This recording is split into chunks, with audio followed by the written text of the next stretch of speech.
जय राधा माधव जय कुंज बिहारी राधा माधव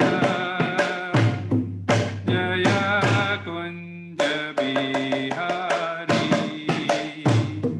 जय गोपी जन वल्लभ जय गिरिवरधारी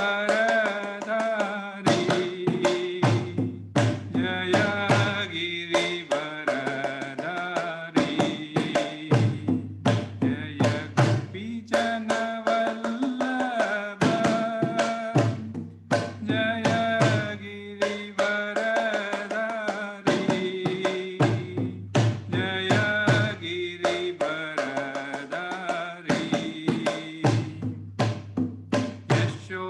यशोदानंदन भज जनरंजन यशोदानंदन भज जनरंजन यशोदानंदन भज जनरंजन यशोदानंदन भज जनरंजन यमुना तीरावनचारि यमुना तीरावनचारि जय राधा माधव जय कुंज बिहारी जय राधा माधव जय कुंज बिहारी हरे कृष्णा कृष्ण कृष्ण हरे हरे हरे राम राम हरे हरे हरे कृष्णा कृष्ण कृष्ण हरे हरे हरे राम राम हरे हरे हरे कृष्ण कृष्ण कृष्ण हरे हरे हरे राम राम हरे हरे हरे कृष्ण कृष्ण कृष्ण हरे हरे हरे राम राम हरे हरे हरे कृष्ण हरे हरे हरे राम राम हरे हरे हरे कृष्ण कृष्ण हरे हरे हरे राम राम हरे हरे हरे कृष्ण कृष्ण कृष्ण हरे हरे हरे राम राम हरे हरे जय प्रभु जय प्रभु जय शिल प्रभु जय गुरुदेवा जय गुरुदेवा जय गुरुदेवा शिल गुरुदेव निताय गौर हरि बोल हरि बोल निताय गौर हरि बोल हरनाम संकीर्तन की एवं विष्णुपाद परमहंस परिव्राजकाचार्य अष्टोत्तर श्रीमद अभय चरणारविंद एसी भक्ति वेदांत स्वामी शील प्रभुपाद की जय कृष्ण कृपा मूर्ति शील प्रभुपाद की जय इस्कॉन फाउंडर आचार्य शील प्रभुपाद की जय जय ओं विष्णुपाद परमहंस परिव्राजकाचार्य अष्टोत्तर श्रीमद भक्ति सिद्धांत सरस्वती गोस्वामी महाराज प्रभुपाद ठाकुर की जय अनंत कोटि वैष्णव वृंद की जय नामाचार्य श्री हरदास ठाकुर की जय प्रेम से कहो जय श्री कृष्ण चैतन्य प्रभु नित्यानंद श्री अद्वैत गदाधर श्रीवासादि श्री गौर भक्त वृंद की जय जय श्री राधा कृष्ण गोपीनाथ श्याम कुंड राधा कुंडगिरी गोवर्धन धाम की जय वृंदावन मथुरा गोकुल द्वारका धाम की जय नवदीप मायापुर धाम की जय पुण्य क्षेत्र जगन्नाथपुरी धाम की जय गंगा माई की जय यमुना माई की जय भक्ति देवी की जय तुलसी महारानी की जय सामवेद भक्त वृंद की जय सभी एकत्रित भक्तों की जय जयकार हो हरे कृष्णा सभी एकत्रित भक्तों की जय जयकार हो हरे कृष्णा सभी एकत्रित भक्तों की जय जयकार हो हरे कृष्णा श्री गौरांग की जय हरे कृष्णा हरे कृष्णा। शुक्रवार के इस भागवतम के भक्त वृक्ष सत्संग क्लास में आप सभी लोगों का स्वागत है। आप सभी वैष्णवों के चरणों में मेरा सादर नमन। मैं धन्यवाद देता हूँ इस ग्रेस अच्युत गिरधर दास प्रभु जी को, जिन्होंने आज मुझे भागवतम को ग्लोरीफाई करने का अवसर प्रदान किया। आप लोग मुझे ब्लेस कीजिए कि मैं भागवतम को सही ढंग से ग्लोरीफाई कर सकूं, जिससे सुनने वालों के साथ साथ मेरी स्वयं अपनी भी शुद्धि मैं कर सकूं। आज हम दूसरा स्कंद 6वां अध्याय के 3 श्लोक लेंगे, श्लोक क्रमांक 25, 26 और 27, इस पर चर्चा करेंगे। और ये बहुत ही महत्वपूर्ण श्लोक है। वैसे हर श्लोक महत्वपूर्ण है, किंतु आज मंत्रों से रिलेटेड कुछ बातें हैं, तो इसलिए बहुत महत्वपूर्ण श्लोक है। तो इसे समझाने के लिए मेरे पास न तो ऐसी परिपक्वता है, न काबिलियत है, परंतु जो कुछ भी मैंने गुरु महाराज की कृपा से एवं शिक्षा गुरुओं के सानिध्य में और जो कुछ भी मैंने परंपरा में समझा है, उसी को दोहराने का प्रयत्न कर रहा हूँ। यदि मुझसे कोई कमी रह जाए तो ये केवल और केवल मेरी अपरिपक्वता समझकर मुझे क्षमा करें। हरे कृष्णा। तो मैं स्क्रीन शेयर करता हूं।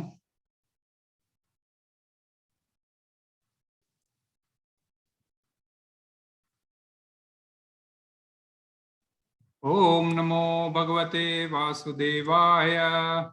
ओम नमो भगवते वासुदेवाय। ओम नमो भगवते वासुदेवाय। नारायणं नमस्कृत्य नरं चैव नरोत्तमं देवीं सरस्वतीं व्यासं ततो जयमुदीरये। नष्टप्रायेषु भद्रेषु नित्यं भागवत सेवया भगवती उत्तम श्लोकैर्भक्तिर्भवति नैष्टिकीम्। स्कंद 2 अध्याय 6 पुरुष शुक्ति पुष्टि, श्लोक क्रमांक 25।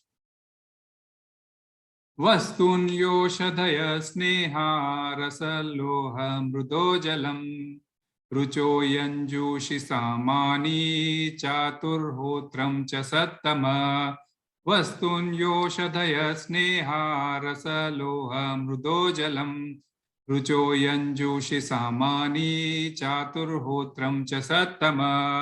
वस्तुन्योषधय स्नेहा रसलोह मृदो जलम रुचो यंजूषि सामानी चातुर्होत्रम च सत्तम। कोई एक रिपीट करेगा?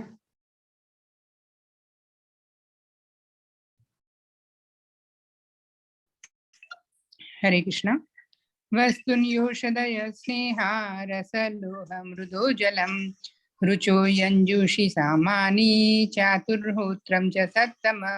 हरे कृष्णा। हरे कृष्णा। अनुवाद तात्पर्य भाई ऐसी भक्ति वेदांत स्वामी श्रील प्रभुपाद के द्वारा श्रील प्रभुपाद की जय। यज्ञ की अन्य आवश्यकताएं हैं: पात्र, अन्न, घी, शहद, सोना, मिट्टी, जल, ऋग्वेद, यजुर्वेद, सामवेद तथा यज्ञ संपन्न कराने वाले 4 पुरोहित। यज्ञ को विधिवत संपन्न करने के लिए कम से कम 4 पट्टु पुरोहितों की आवश्यकता होती है। एक आहुति करने वाला होता, एक उच्चारण करने वाला उद्गाता, एक अग्नि में अन्य अग्नि की सहायता के बिना जलाने वाला अध्वर्यु तथा निरीक्षक करने वाला ब्रह्मा। ऐसे यज्ञ प्रथम जीव ब्रह्मा के जन्म काल से ही होते आए हैं और महाराज युधिष्ठिर के शासनकाल तक चलते रहे, किंतु आज के कलह तथा भ्रष्टाचार के युग में ऐसे पटु ब्राह्मण पुरोहित अत्यंत दुर्लभ है। अतएव इस युग में केवल भगवान के पवित्र नाम के कीर्तन यज्ञ की संस्तुति की गई है। शास्त्रों का आदेश है, हरेर नाम हरेर नाम हरेर नाम एव केवलम कलो नास्तेव नास्तेव नास्तेव गतिरन्यथा। 26वीं पढ़ लेते हैं। नामधेयानि मंत्राश्च दक्षिणाश्च व्रतानि च देवतानुक्रम कल्प संकल्प तंत्रमेव च। नामधेयानि मंत्राश्च दक्षिणाश्च व्रतानि च देवतानुक्रम कल्प संकल्प तंत्रमेव च। कोई एक पढ़ेगा? हरे कृष्ण। हरे कृष्ण। नामध्यानि मंत्राश्च दक्षिणाश्च व्रतानि च देवानुक्रम कल्प संकल्प तंत्रमेव च। अनुवाद तात्पर्य पे ऐसी भक्ति वेदांत स्वामी श्रील प्रभुपाद के द्वारा श्रील प्रभुपाद की जय। श्रील प्रभुपाद की जय। यज्ञ की अन्य आवश्यकताओं में देवताओं का विभिन्न नामों से विशिष्ट मंत्रों तथा दक्षिणा के व्रतों द्वारा आवाहन सम्मिलित है। ये आवाहन विशिष्ट प्रयोजनों से तथा विशिष्ट विधियों द्वारा विशेष शास्त्र के अनुसार होना चाहिए। तात्पर्य, यज्ञ करने की पूरी विधि सकाम कर्म के अंतर्गत आती है और ऐसे कार्यकलाप अत्यंत वैज्ञानिक होते हैं। ये मुख्य रूप से विशिष्ट सुर के आरोह अवरोह के साथ ध्वनि का उच्चारण करने की प्रक्रिया पर निर्भर है। यह एक महान विज्ञान है, किंतु 4000 वर्षों से काम न लाए जाने तथा योग्य ब्राह्मणों के अभाव के कारण ऐसे यज्ञ कृत्य अब प्रभावपूर्ण नहीं रह गए।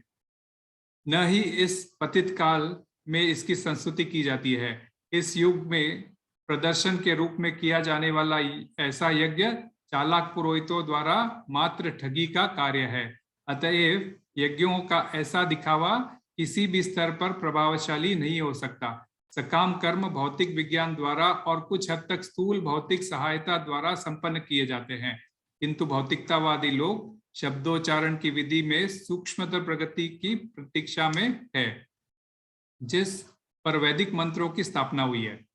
स्थूल भौतिक विज्ञान मानव जीवन के वास्तविक उद्देश्य को नहीं बदल सकता। हाँ, वे जीवन की समस्याओं को हल किए बिना कृत्रिम आवश्यकताओं के में वृद्धि अवश्य कर सकते हैं। फलतः भौतिकवादी जीवन शैली त्रुटिपूर्ण मानव सभ्यता की ओर ले जाती है। क्योंकि जीवन का परम उद्देश्य आध्यात्मिक अनुभूति है, अतएव जैसा कि ऊपर कहा जा चुका है, भगवान के पवित्र नाम के आह्वान की प्रत्यक्ष विधि की भगवान चैतन्य संस्तुति की है। आधुनिक युग में लोग इस सरल विधि का लाभ उठा सकते हैं, क्योंकि यह जटिल सामाजिक संरचना की परिस्थिति में अपनाए जाने योग्य है। एक और श्लोक भी ले लेते हैं, फिर थोड़ी चर्चा करेंगे। गतयो मतयश्चैव प्रायश्चित्तं समर्पणं पुरुषावयवैरेते संभारा संवृता मया। गतयो मतयश्चैव प्रायश्चित्तं समर्पणं पुरुषावयवैरेते संभारा संवृता मया। कोई एक पढ़ेगा? हरे कृष्ण प्रभु। गतयो महतश्चैव प्रायश्चित्तं समर्पणं पुरुषावयवैरेते संभार संवृता मया। हरे कृष्णा। अनुवाद तात्पर्य ऐसी भक्ति वेदांत स्वामी श्रील प्रभुपाद के द्वारा श्रील प्रभुपाद की जय। इस प्रकार मुझे भगवान के शारीरिक अंगों से ही यज्ञ के लिए इन आवश्यक सामग्रियों की तथा साज सामान की व्यवस्था करनी पड़ी। देवताओं के नामों के आह्वान से चरम लक्ष्य विष्णु की क्रमशः प्राप्ति हुई और इस प्रकार प्रायश्चित तथा पूर्णाहुति पूरी हुई।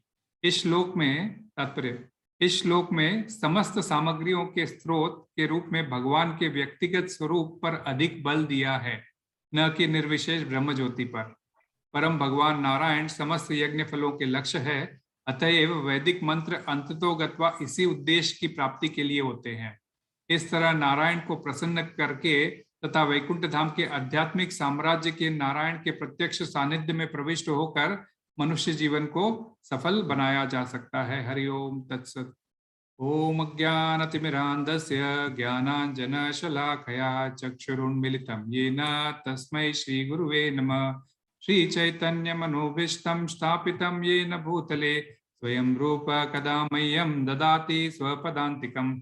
वन्देऽहं श्रीगुरुं श्रीयुतपदकमलं श्रीगुरुं वैष्णवांश्च श्रीरूपं साग्रजातं सहगणा रघुनाथान्वितं तं सजीवं साद्वैतं सावधूतं परिजनसहितं कृष्ण चैतन्य देवं श्रीराधा कृष्ण पादान् सहगणा ललितान् श्रीविशाखान्वितांश्च। हे कृष्णा करुणा सिन्धो दीनबन्धो जगत्पते गोपेश गोपिका कांत राधा कांत नमोस्तुते। तप्त कांचन गौरांगी राधे वृंदावनेश्वरी वृषभानुसुते देवी प्रणमामि हरिप्रिये। वाञ्छा कल्पतरुभ्यश्च कृपा सिन्धुभ्यैव च पतितानां पावनेभ्यो वैष्णवेभ्यो नमो नमः। जय श्री कृष्ण चैतन्य प्रभु नित्यानंद श्री अद्वैत गदाधर श्रीवासादि गौर भक्त वृंदा। हरे कृष्णा कृष्णा कृष्णा हरे हरे हरे राम राम राम हरे हरे। हरे कृष्णा। पुनः सभी भक्तों का स्वागत है शुक्रवार के इस भागवतम सत्संग क्लास में। तो कथा का प्रसंग कुछ इस प्रकार चल रहा है, जहां सुखदेव गोस्वामी परीक्षित महाराज के प्रश्नों का उत्तर दे रहे हैं और उत्तर देते हुए ब्रह्मा जी को कोट कर रहे हैं। जो प्रश्न परीक्षित महाराज ने सुखदेव गोस्वामी से पूछे थे, वही प्रश्न नारद मुनि ने ब्रह्मा जी से पूछे थे और ब्रह्मा जी ने नारद मुनि को उत्तर दे रहे हैं। और इसी उत्तर के दौरान 6वें अध्याय में ब्रह्मा जी भगवान के विराट रूप के बारे में वर्णन कर रहे हैं। भगवान के विराट रूप में संपूर्ण सृष्टि समाहित है। कोई भी निर्माण का भाग या क्रिएशन का भाग भगवान के शरीर से अलग नहीं है। तो इस अध्याय के पहले 17वें श्लोक में ब्रह्मा जी ने भगवान के विराट रूप का विस्तृत वर्णन किया और प्रत्येक अंगों को, उनके इम्पोर्टेंस को, उनके इंद्रियों को एवं उनके निर्धारित देवताओं के बारे में डिटेल में चर्चा की, जो कि सृजन का और भौतिक एवं जो कि क्रिएशन का एक भौतिक एवं प्रभावी कारण है। यह संपूर्ण भौतिक जगत भगवान की सृष्टि का मात्र 1/4 हिस्सा है, जिसको हम एक पाद विभूति कहते हैं। फिर 18वें श्लोक से 22वें श्लोक तक ब्रह्मा जी ने आध्यात्मिक जगत पर प्रकाश डाला। आध्यात्मिक जगत 3/4 हिस्सा है, तो 1/4 हिस्सा भौतिक जगत और 3/4 हिस्सा आध्यात्मिक जगत है। इसको 3 पाद विभूति कहा जाता है। तो भौतिक जगत से 3 गुना ज्यादा बड़ा है और उनकी विभूति 3 गुना, मीन्स उसकी विभूति एवं उससे भी अधिक है उनके पास। लेकिन भौतिक जगत के मतलब ये जो भौतिक जगत की विभूति है आध्यात्मिक जगत के विभूतियों के ठीक विपरीत है। भौतिक जगत नश्वर है, आध्यात्मिक जगत अनश्वर है। आध्यात्मिक जगत में अमरता है, निर्भरता है, जरा तथा व्याधि से चिंता मुक्त स्थान है। यहाँ पर जन्म मृत्यु जरा व्याधि लगी रहती है भौतिक जगत में। और उन श्लोकों में वे यह भी बताते हैं कि किस प्रकार जीव आध्यात्मिक जगत को प्राप्त कर सकता है, मतलब कि आप में क्या क्या आपको योग्यताएं लानी चाहिए, इसके ऊपर थोड़ी चर्चा करते हैं। तो 22वें श्लोक तक, तो 1 से 17 तक भौतिक जगत से रिलेटेड और 18 से 22वें श्लोक तक आध्यात्मिक जगत से रिलेटेड चर्चा करते हैं और उनके डिफरेंसेस के ऊपर भी थोड़ा चर्चा करते हैं। फिर 23वें श्लोक से 30वें श्लोक तक ब्रह्मा जी अपने अनुभव को प्रस्तुत करते हैं और एवं प्रमाण भी एवं ये प्रमाणित और सिद्ध भी करते हैं कि किस प्रकार ओरिजिनल सृष्टिकर्ता स्वयं भगवान है और वे मात्र एक सेकेंडरी क्रिएटर है। और यह भी क्लियर करते हैं कि वे स्वयं भी इस भौतिक जगत के पार्ट है और आध्यात्मिक जगत के पार्ट में नहीं आते हैं। तो 1/4 हिस्सा जो एक पाद विभूति है उसी पार्ट के अंदर आते हैं। तो इस 23वें श्लोक से 30वें श्लोक तक ब्रह्मा जी अपने अनुभव के द्वारा ये बता रहे हैं। तो 23वें श्लोक में वे बताते हैं कि जब मैं स्वयं महापुरुष भगवान विष्णु के कमल नाभि पुष्प से उत्पन्न हुआ था, तब मेरे पास यज्ञ अनुष्ठानों के लिए भगवान के अंगों के अतिरिक्त और कोई सामग्री नहीं थी। क्योंकि जब ब्रह्मा जी के कमल नाल से विष्णु जी के कमल नाभि से कमल नाल निकला और कमल नाल के ऊपर कमल पुष्प के अंदर ब्रह्मा जी उत्पन्न हुए और उस समय उनके पास वहां पे कोई भी नहीं था, एकदम अंधेरा सा था। फिर 24वें श्लोक में वे कहते हैं, यज्ञ उत्सवों को संपन्न करने के लिए फूल, पत्ती, कुशा जैसी सामग्री के साथ साथ यज्ञ वेदी तथा उपयुक्त समय वसंत की भी आवश्यकता होती है। तो यज्ञ के ऊपर चर्चा ब्रह्मा जी अभी कर रहे हैं। तो वो कहते हैं कि जैसे मैं आया था तो फिर कुछ भी नहीं था, मेरे पास तो कोई साथ सामान नहीं था, कोई फूल पत्ती नहीं थी, कुशा वगैरह, कोई आसन, जैसे कोई यज्ञ करने के लिए बैठता है तो हम सभी जानते हैं फूल पत्ती कुशा का आसन और यज्ञ की वेदी जहाँ पे कुंड बनाया जाता है, ये सब एक उपयुक्त सामान चाहिए होता है। तो इसी चर्चा को वे आगे बढ़ाते हैं 25वें श्लोक में। तो आज का श्लोक जो 25वां हमने पढ़ा था, वस्तुन्योषधय स्नेहा रसलोह मृदो जलम रुचो यंजूषि सामानी चातुर्होत्रम च सत्तम। उसका तात्पर्य ये था कि यज्ञ की अन्य आवश्यकताएं भी होती है। तो ये तो कुछ इनिशियल में तो उन्होंने 2-3 ही लिखी थी, फिर इसमें क्या लिख रहे हैं वे, वस्तून मतलब कि पात्र चाहिए होता है, औषधय अन्न चाहिए होता है, घी चाहिए होता है, शहद, सोना, मिट्टी, जल एवं सारे वेद, ऋग्वेद, यजुर्वेद, सामवेद के रिक्वायरमेंट्स होते हैं, क्योंकि मंत्रोच्चारण जो होता है इन्हीं वेदों से होता है। और यज्ञ संपन्न कराने के लिए 4 पुरोहितों की जरूरत होती है। तो इसका अर्थ ये है, तो चातुर्होत्रा ये शब्द यहाँ पे यूज हुआ है। तो यानी कि 4 पटु ब्राह्मण, जिनके नाम भी दिए हैं कि ये पहला मीन्स लाइक होता, यानी मतलब यज्ञ संपन्न कराने वाला, जो आपको बैठ के आपको जब आप यजमान बनते हो तो आपको बैठ के यज्ञ संपन्न कराने वाला एक पंडित होता है, उसका नाम होता और ब्राह्मण होता है। और उसके बाद उद्गाता, जो वेद और मंत्रों का उच्चारण करता है, उसको उद्गाता कहते हैं। और जो अग्नि प्रज्वलित करके अग्नि प्रज्वलित करने में जो सहायता करता है, उसको अर्धवायु कहते हैं, अध्वायुर।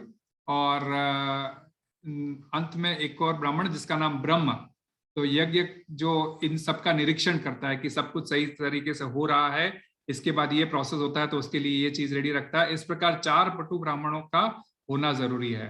तो इन 4 पटुओं के ब्राह्मण के अलावा सामग्री जरूरी है। और श्रीला प्रभुपाद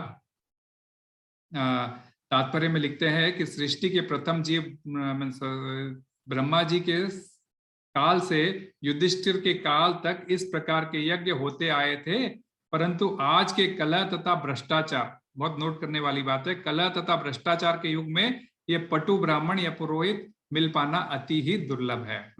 आप सभी जानते हैं आजकल का ब्राह्मण, उनमें इतनी शुद्धता कहाँ। वे तथाकथित ब्राह्मण प्याज लहसुन भी खा लेते हैं, कुछ प्रदेशों में तो वे मांस मच्छी भी खाते हैं, और कुछ नहीं मिला तो कुछ रुपए का धागा, 5-10 रुपए का धागा लेके जनेऊ पहन लेते हैं और एवं अपने आप को जनेऊधारी वेद पाठी ब्राह्मण बतलाते हैं।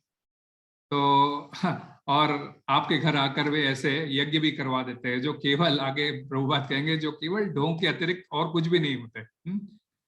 तो इस युग में ऐसे यज्ञ की संस्तुति नहीं की गई है। ऐसे युग में, इस युग में ऐसे यज्ञ वर्जित है। अतः केवल और केवल भगवान के पवित्र नाम तथा कीर्तन यज्ञ की संस्तुति की गई है। और उसमें श्रील प्रभुपाद शास्त्रों का आदेश भी कोट करते हैं, हरेर नाम हरेर नाम हरेर नाम एव केवलम कलो नास्तेव नास्तेव नास्तेव गतिरन्यथा। हाँ, तो शास्त्र में हरेर नाम हरेर नाम हरेर नाम 3 बार स्ट्रेस किया गया। भाई हरि का नाम ही है, हरि का नाम ही है, हरि का नाम ही है, केवलम केवल हरि का नाम ही है। और कलो नास्तेव नास्तेव नास्तेव, इस कलयुग में और कोई और कोई उपाय नहीं है, नहीं है, नहीं है, गतिर अन्यथा, और कोई आपके पास उपाय नहीं है, नहीं है, नहीं है, नास्तेव नास्तेव नास्तेव। तो कोई भी चीज जब 3 बार बोली जाए तो ये समझ जाओ आपके लिए मिलिट्री ऑर्डर है। जब मिलिट्री में क्या होता है, फायर बोलते हैं, जैसे गोली चलती है ना, वैसे शास्त्र में कोई चीज 3 बार रिपीट कर दिया है तो समझ लो कि ये आपको मिलिट्री ऑर्डर है, ये आपको फॉलो करना अनिवार्य है। कोर्ट में भी आप देखते होगे, हथौड़ा मारता है जज, ऑर्डर ऑर्डर ऑर्डर 3 बार बोलने के बाद में, उसके बाद में सब शांत, है ना। तो उसी हिसाब से ये कोर्ट ऑर्डर है। तो इस युग का ये हरि नाम लेना एक अपना कलयुग का धर्म है, इसको हमें फॉलो करना चाहिए। फिर 26वें श्लोक पे इससे कनेक्टेड ही है, तो 26वां श्लोक और 25वें श्लोक पे हम एक साथ मिलकर ही चर्चा करेंगे। 26वां श्लोक कहता है, नामधेयानि मंत्राश्च दक्षिणाश्च व्रतानि च देवानुक्रम कल्प देवतानुक्रम कल्प संकल्पस्तंत्रमेव च। तो यहाँ पे बहुत मुख्य बात आ जाती है कि यज्ञ की अन्य आवश्यकताओं में देवताओं का विभिन्न नामों से विशिष्ट मंत्रों तथा दक्षिणा के व्रतों द्वारा आवाहन सम्मिलित है।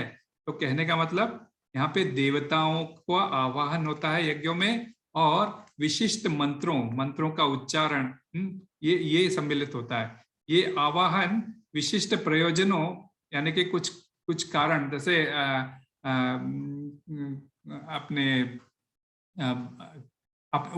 इंद्रिय तृप्ति के कारणों के लिए, भोग कुछ पाने के लिए, उसके लिए कारण आवाहन विशिष्ट प्रयोजनों के तथा विशिष्ट विधियों द्वारा विशेष शास्त्र के अनुसार होना चाहिए। ऋग्वेद, यजुर्वेद और सामवेद के अंदर अलग अलग विधियां बतलाई गई है कि अलग अलग यज्ञों को किस प्रकार किया जाना चाहिए और उसमें किन किन देवताओं की क्या क्या आहुति शामिल होती है। तो यहाँ पर बहुत ही सुंदर ढंग से वर्णन किया गया है कि यज्ञों के दौरान मंत्र उच्चारण महत्वपूर्ण है और इस मंत्र उच्चारण से किस प्रकार व्यक्ति अपने अनेक भौतिक इच्छाओं को पूरा कर सकता है। पहले से यह सुविधा दी गई है थी। मंत्र में इतनी शक्ति हुआ करती है कि जिस मंत्र से जिस भी देवताओं का आह्वान किया जाता था वे प्रकट होकर स्वयं ही उनकी इच्छा पूरी करते थे। तो अलग अलग युग में अलग अलग धर्म, अलग अलग युग में अलग अलग प्रकार का धर्म था भगवत प्राप्ति के लिए। इसीलिए शास्त्रों में क्या कहा गया था, कृते धायते विष्णु त्रेतायाम यजतो मखै द्वापरे परिचर्यायाम कलो तद हरि कीर्तना। तो ये भागवतम का ही श्लोक है 12वें अध्याय में। भगवत प्राप्ति के लिए सतयुग में क्या विधि विधान था, सतयुग में क्या विधि निश्चित की गई थी, ध्यान की विधि निश्चित की गई थी। ध्यान करने से आपको भगवत प्राप्ति का ये होता, मतलब आपको भगवत प्राप्ति होती थी। त्रेता युग में आते आते ये क्या हो गया, त्रेता युग में यज्ञ हो गया था। तो हर चीज के लिए यज्ञ, रेस्पेक्टिव देवताओं का आह्वान करो, मंत्र उच्चारण के साथ उन देवताओं को बुलाओ और यज्ञ समर्पित करो। और ये त्रेता युग का धर्म था। द्वापर में अर्च विग्रह धर्म हो गया, युग धर्म। आप विग्रह की सेवा करो, तो यह युग धर्म था। और कलयुग में हरिनाम, कलौ तद हरि कीर्तनात्, कलयुग में सिर्फ हरिनाम संकीर्तन आपका युग धर्म है। जैसे कि पहले श्लोक में कहा था, हरे नाम एव केवलम। तो अलग अलग युग में धर्म अलग अलग था। तो देवताओं को जो व्यक्ति प्रसन्न करना चाह रहा था, तो पहले अलग अलग प्रकार के यज्ञों का वर्णन भागवतम में आता है, जिसकी संस्तुति सुखदेव गोस्वामी इस सेकेंड स्कंद में, इस द्वितीय स्कंद में ही शुरुआत में करते हैं कि अलग अलग देवताओं को अलग अलग प्रकार से यज्ञ कैसे किया जाता है। हालांकि भागवतम के दौरान देवताओं की उपासना और यज्ञों की कोई आवश्यकता नहीं है। जब हम भागवतम पढ़ते हैं तो उसमें कभी भी हमको देवताओं की उपासना या यज्ञों की आवश्यकता कभी नहीं होती है। क्यों? क्योंकि जब सुखदेव गोस्वामी ये पर उन्होंने देवताओं का इसमें क्यों इंक्लूड किया, इसीलिए इंक्लूड किया क्योंकि नैमिषारण्य में जो 88,000 ऋषि मुनि और गण सुन रहे थे, वे सारे के सारे वैष्णव तो नहीं थे। उनमें से कुछ शंकराचार्य के फॉलोअर्स भी होंगे, कुछ उनमें ब्रह्मवादी भी होंगे, कुछ अलग अलग प्रकार के ऋषि मुनि थे। तो सभी को एक रूप पे समझ में आए, इसलिए रेस्पेक्टिव के हिसाब से देवताओं का भी इस द्वितीय स्कंद के शुरुआत में सुखदेव गोस्वामी ने एक देवताओं की उपासना के बारे में उनको एक झलक दी है कि किस प्रकार से अलग अलग विधियों से व्यक्ति भगवत मार्ग पर धीरे धीरे प्रगति कर सकता है। जैसे ब्रह्म उपासना के बारे में हो या विश्व रूप को देखना हो, संसार, कोई भी संसार के हर कोने में हम जो कुछ भी देखते हैं उसके साथ साथ हम भगवान को कैसे याद कर सकते हैं, विराट रूप में इसका वर्णन मिलता है। और साथ ही साथ योग के बारे में भी, यानी कि अष्टांग योग के बारे में भी सुखदेव गोस्वामी कहते हुए कहते हैं, जो लोग अष्टांग योग क्या करते हैं, परमात्मा का दर्शन करना चाहते हैं, तो ब्रह्मेति परमात्मेति, ब्रह्म के बारे में ब्रह्मवादी और परमात्मा अष्टांग योग करने वाले, परमात्मा को पाने वाले परमात्मेति, इन दोनों के बारे में पहले सुखदेव गोस्वामी लिखते हैं और उसके कहते हैं, और उसके बाद में भगवान के बारे में बताना शुरू करते हैं। ब्रह्मेति परमात्मेति भगवान इति शब्दते हैं। और यह भी कहते हैं कि भगवान की स्थिति ब्रह्म और परमात्मा की स्थिति से ऊपर है। तो भगवान साक्षात कैसे, उस प्रकार। तो ये पुरुष सूक्त की पुष्टि आगे इसी बात को आगे ये सिद्ध करेंगे कि भगवान का शाश्वत रूप भी होता है और उनकी संस्तुति की गई है। तो इस स्कंद में देवताओं की उपासना के विषय में थोड़ा बहुत कहा गया है। बहुत लंबी लिस्ट भी देते हैं सुखदेव, हम से थोड़ा बहुत करते हैं, लेकिन उसमें एक बहुत बड़ी लंबी लिस्ट देते हैं कि फलाने काम के लिए आपको फलाने देवताओं को प्रसन्न करना होगा इत्यादि। काफी लंबी लिस्ट है। तो सबसे इंपॉर्टेंट बात इसमें नोट करने की यह है कि यज्ञ द्वारा देवताओं को प्रसन्न करने का उपाय वेदों में बताया गया है, जिसके पीछे कुछ हेतु था, जिसके पीछे कुछ न कुछ रीजन था। इसके पीछे कुछ ना कुछ उद्देश्य था। तो सारे वेदों में जो कुछ भी देवता पूजन के ऊपर बताया गया है उसका एक विशेष रीजन था, यानी कि हेतु था। जिसको जाने बिना लोग क्या सिर्फ उसी हेतु को नहीं समझे बिना लोग जो है सो उसी वेदों में जो दिया गया है उसी में उलझकर उसी में डूब जाते हैं, मतलब उसी में डूब गए थे। तो वेदों का क्या उद्देश्य था? वेदों का मुख्य उद्देश्य था कि हर एक व्यक्ति को भगवत प्राप्ति करना है और हर एक व्यक्ति को भगवान को समझना है और वापस भगवत धाम जाने का प्रयत्न करना है। तो इस उद्देश्य को लेकर वेद में इस प्रकार से बहुत सारी बातों का वर्णन हुआ है। हालांकि आप पहले स्कंद में जाओगे तो इसी वेद को इसी वर्णन को लेकर प्रथम स्कंद में नारद मुनि वेद व्यास जी को डांटते हैं, मीन्स फटकारते हैं कि आपने लोगों को गलत रास्ता दिखा दिया। तो एक तरफ से देखा जाए तो गलत है, परंतु उसके पीछे उद्देश्य सही होने की वजह से वह सही भी है। क्योंकि क्या होता है कि कभी कभी किसी को गलत रास्ता को जाने के लिए कहा जाता है, परंतु उसके पीछे कुछ उद्देश्य हेतु छुपा होता है। तो वह उद्देश्य भगवत प्राप्ति का था, जिसके वजह से ये जो गलत रास्ता भी वेद व्यास जी ने लिखा था, कहा था, वे भी जो है सो सही है, कोई गलत मतलब गलत होके भी सही है। इस रास्ते के पीछे क्या उद्देश्य हो सकता था? उद्देश्य यह था कि जो बिल्कुल ही नास्तिक है, कट्टर नास्तिक है, और वह कहते हैं कि भाई वेद शास्त्रों को हम नहीं मानते, हम अपने स्वतंत्र जीवन जिएंगे, अपने हिसाब से जिएंगे। तो ऐसा ठानकर खूब जो है सो पाप के कार्य कोई यदि व्यक्ति करता है, कोई नियम कानून नहीं मानता है, तो ऐसे व्यक्ति को पकड़कर नियमों के अंदर लाने के लिए कुछ नियंत्रण दिए गए थे, जो रेस्ट्रिक्शंस दिए गए थे इन्हीं वेदों में। जैसे कि कोई व्यक्ति डॉक्टर के पास जाता है, कुछ प्रॉब्लम होता है, उसको डॉक्टर के पास जाता है और डॉक्टर पूछता है भाई तुम क्या करते हो, कितनी तुम्हारे लंग्स बहुत खराब हो रहे दिख रहे हैं, कितनी सिगरेट पीते हो? तो बोलता है कि मैं तो 30 सिगरेट पी जाता हूँ और 30 गुटखे भी खा जाता हूँ। ऐसा कोई यदि कहता है तो डॉक्टर जांच कर क्या बोलेगा, भाई ठीक है भाई, तू इतना तो बहुत ज्यादा है तेरे को, तू ऐसा कर, ज्यादा से ज्यादा 5 से 10 सिगरेट पिया कर, है ना। कुछ एक अंकुश लगाता है, जैसे रेस्ट्रिक्शन लगाता है। तो यह बात यदि कोई नया व्यक्ति सुनेगा उस डॉक्टर की, बोलेगा अरे भाई ये डॉक्टर तो 10 सिगरेट पीने का बोल रहा है कि भाई 10 सिगरेट तो मैं भी पी सकता हूँ, है ना। तो इसके पीछे हेतु क्या था डॉक्टर का, ये समझने वाली बात है। तो भाई 30 के बदले 10 करो, ये मीन्स डॉक्टर ने रेस्ट्रिक्शन लगाया, क्योंकि भाई वो व्यक्ति तो वैसे ही 30 पी रहा था। तो उसको 30 से कम करने के लिए उसको 10 का एक टारगेट दिया, न कि उसको 10 पीने के लिए प्रोत्साहित किया।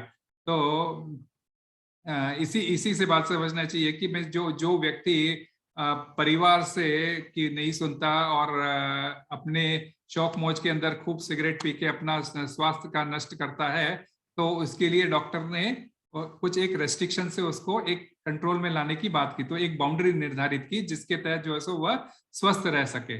ये तो ठीक उसी तरह वेदों में भी एक सीमा दी गई है नास्तिकों के लिए। जैसे आपको मांस खाने की इच्छा है, कोई बात नहीं, अमावस की रात को आप काली माँ को आगे बलि दे सकते हैं और उसका कुछ 4 हिस्सा करके, एक हिस्सा आप खाओगे, 3 हिस्सा है तो फेंक दोगे या फिर किसी को दोगे।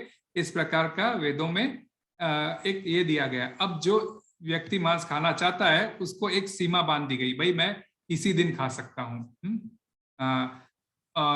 उसी तरह जो सो मेरे ऑफिस में भी एक लड़का है जो कहता है भाई मैं तो मंगलवार को और शनिवार को मांस नहीं खाऊंगा, बाकी दिन मेरे को सब चलेगा।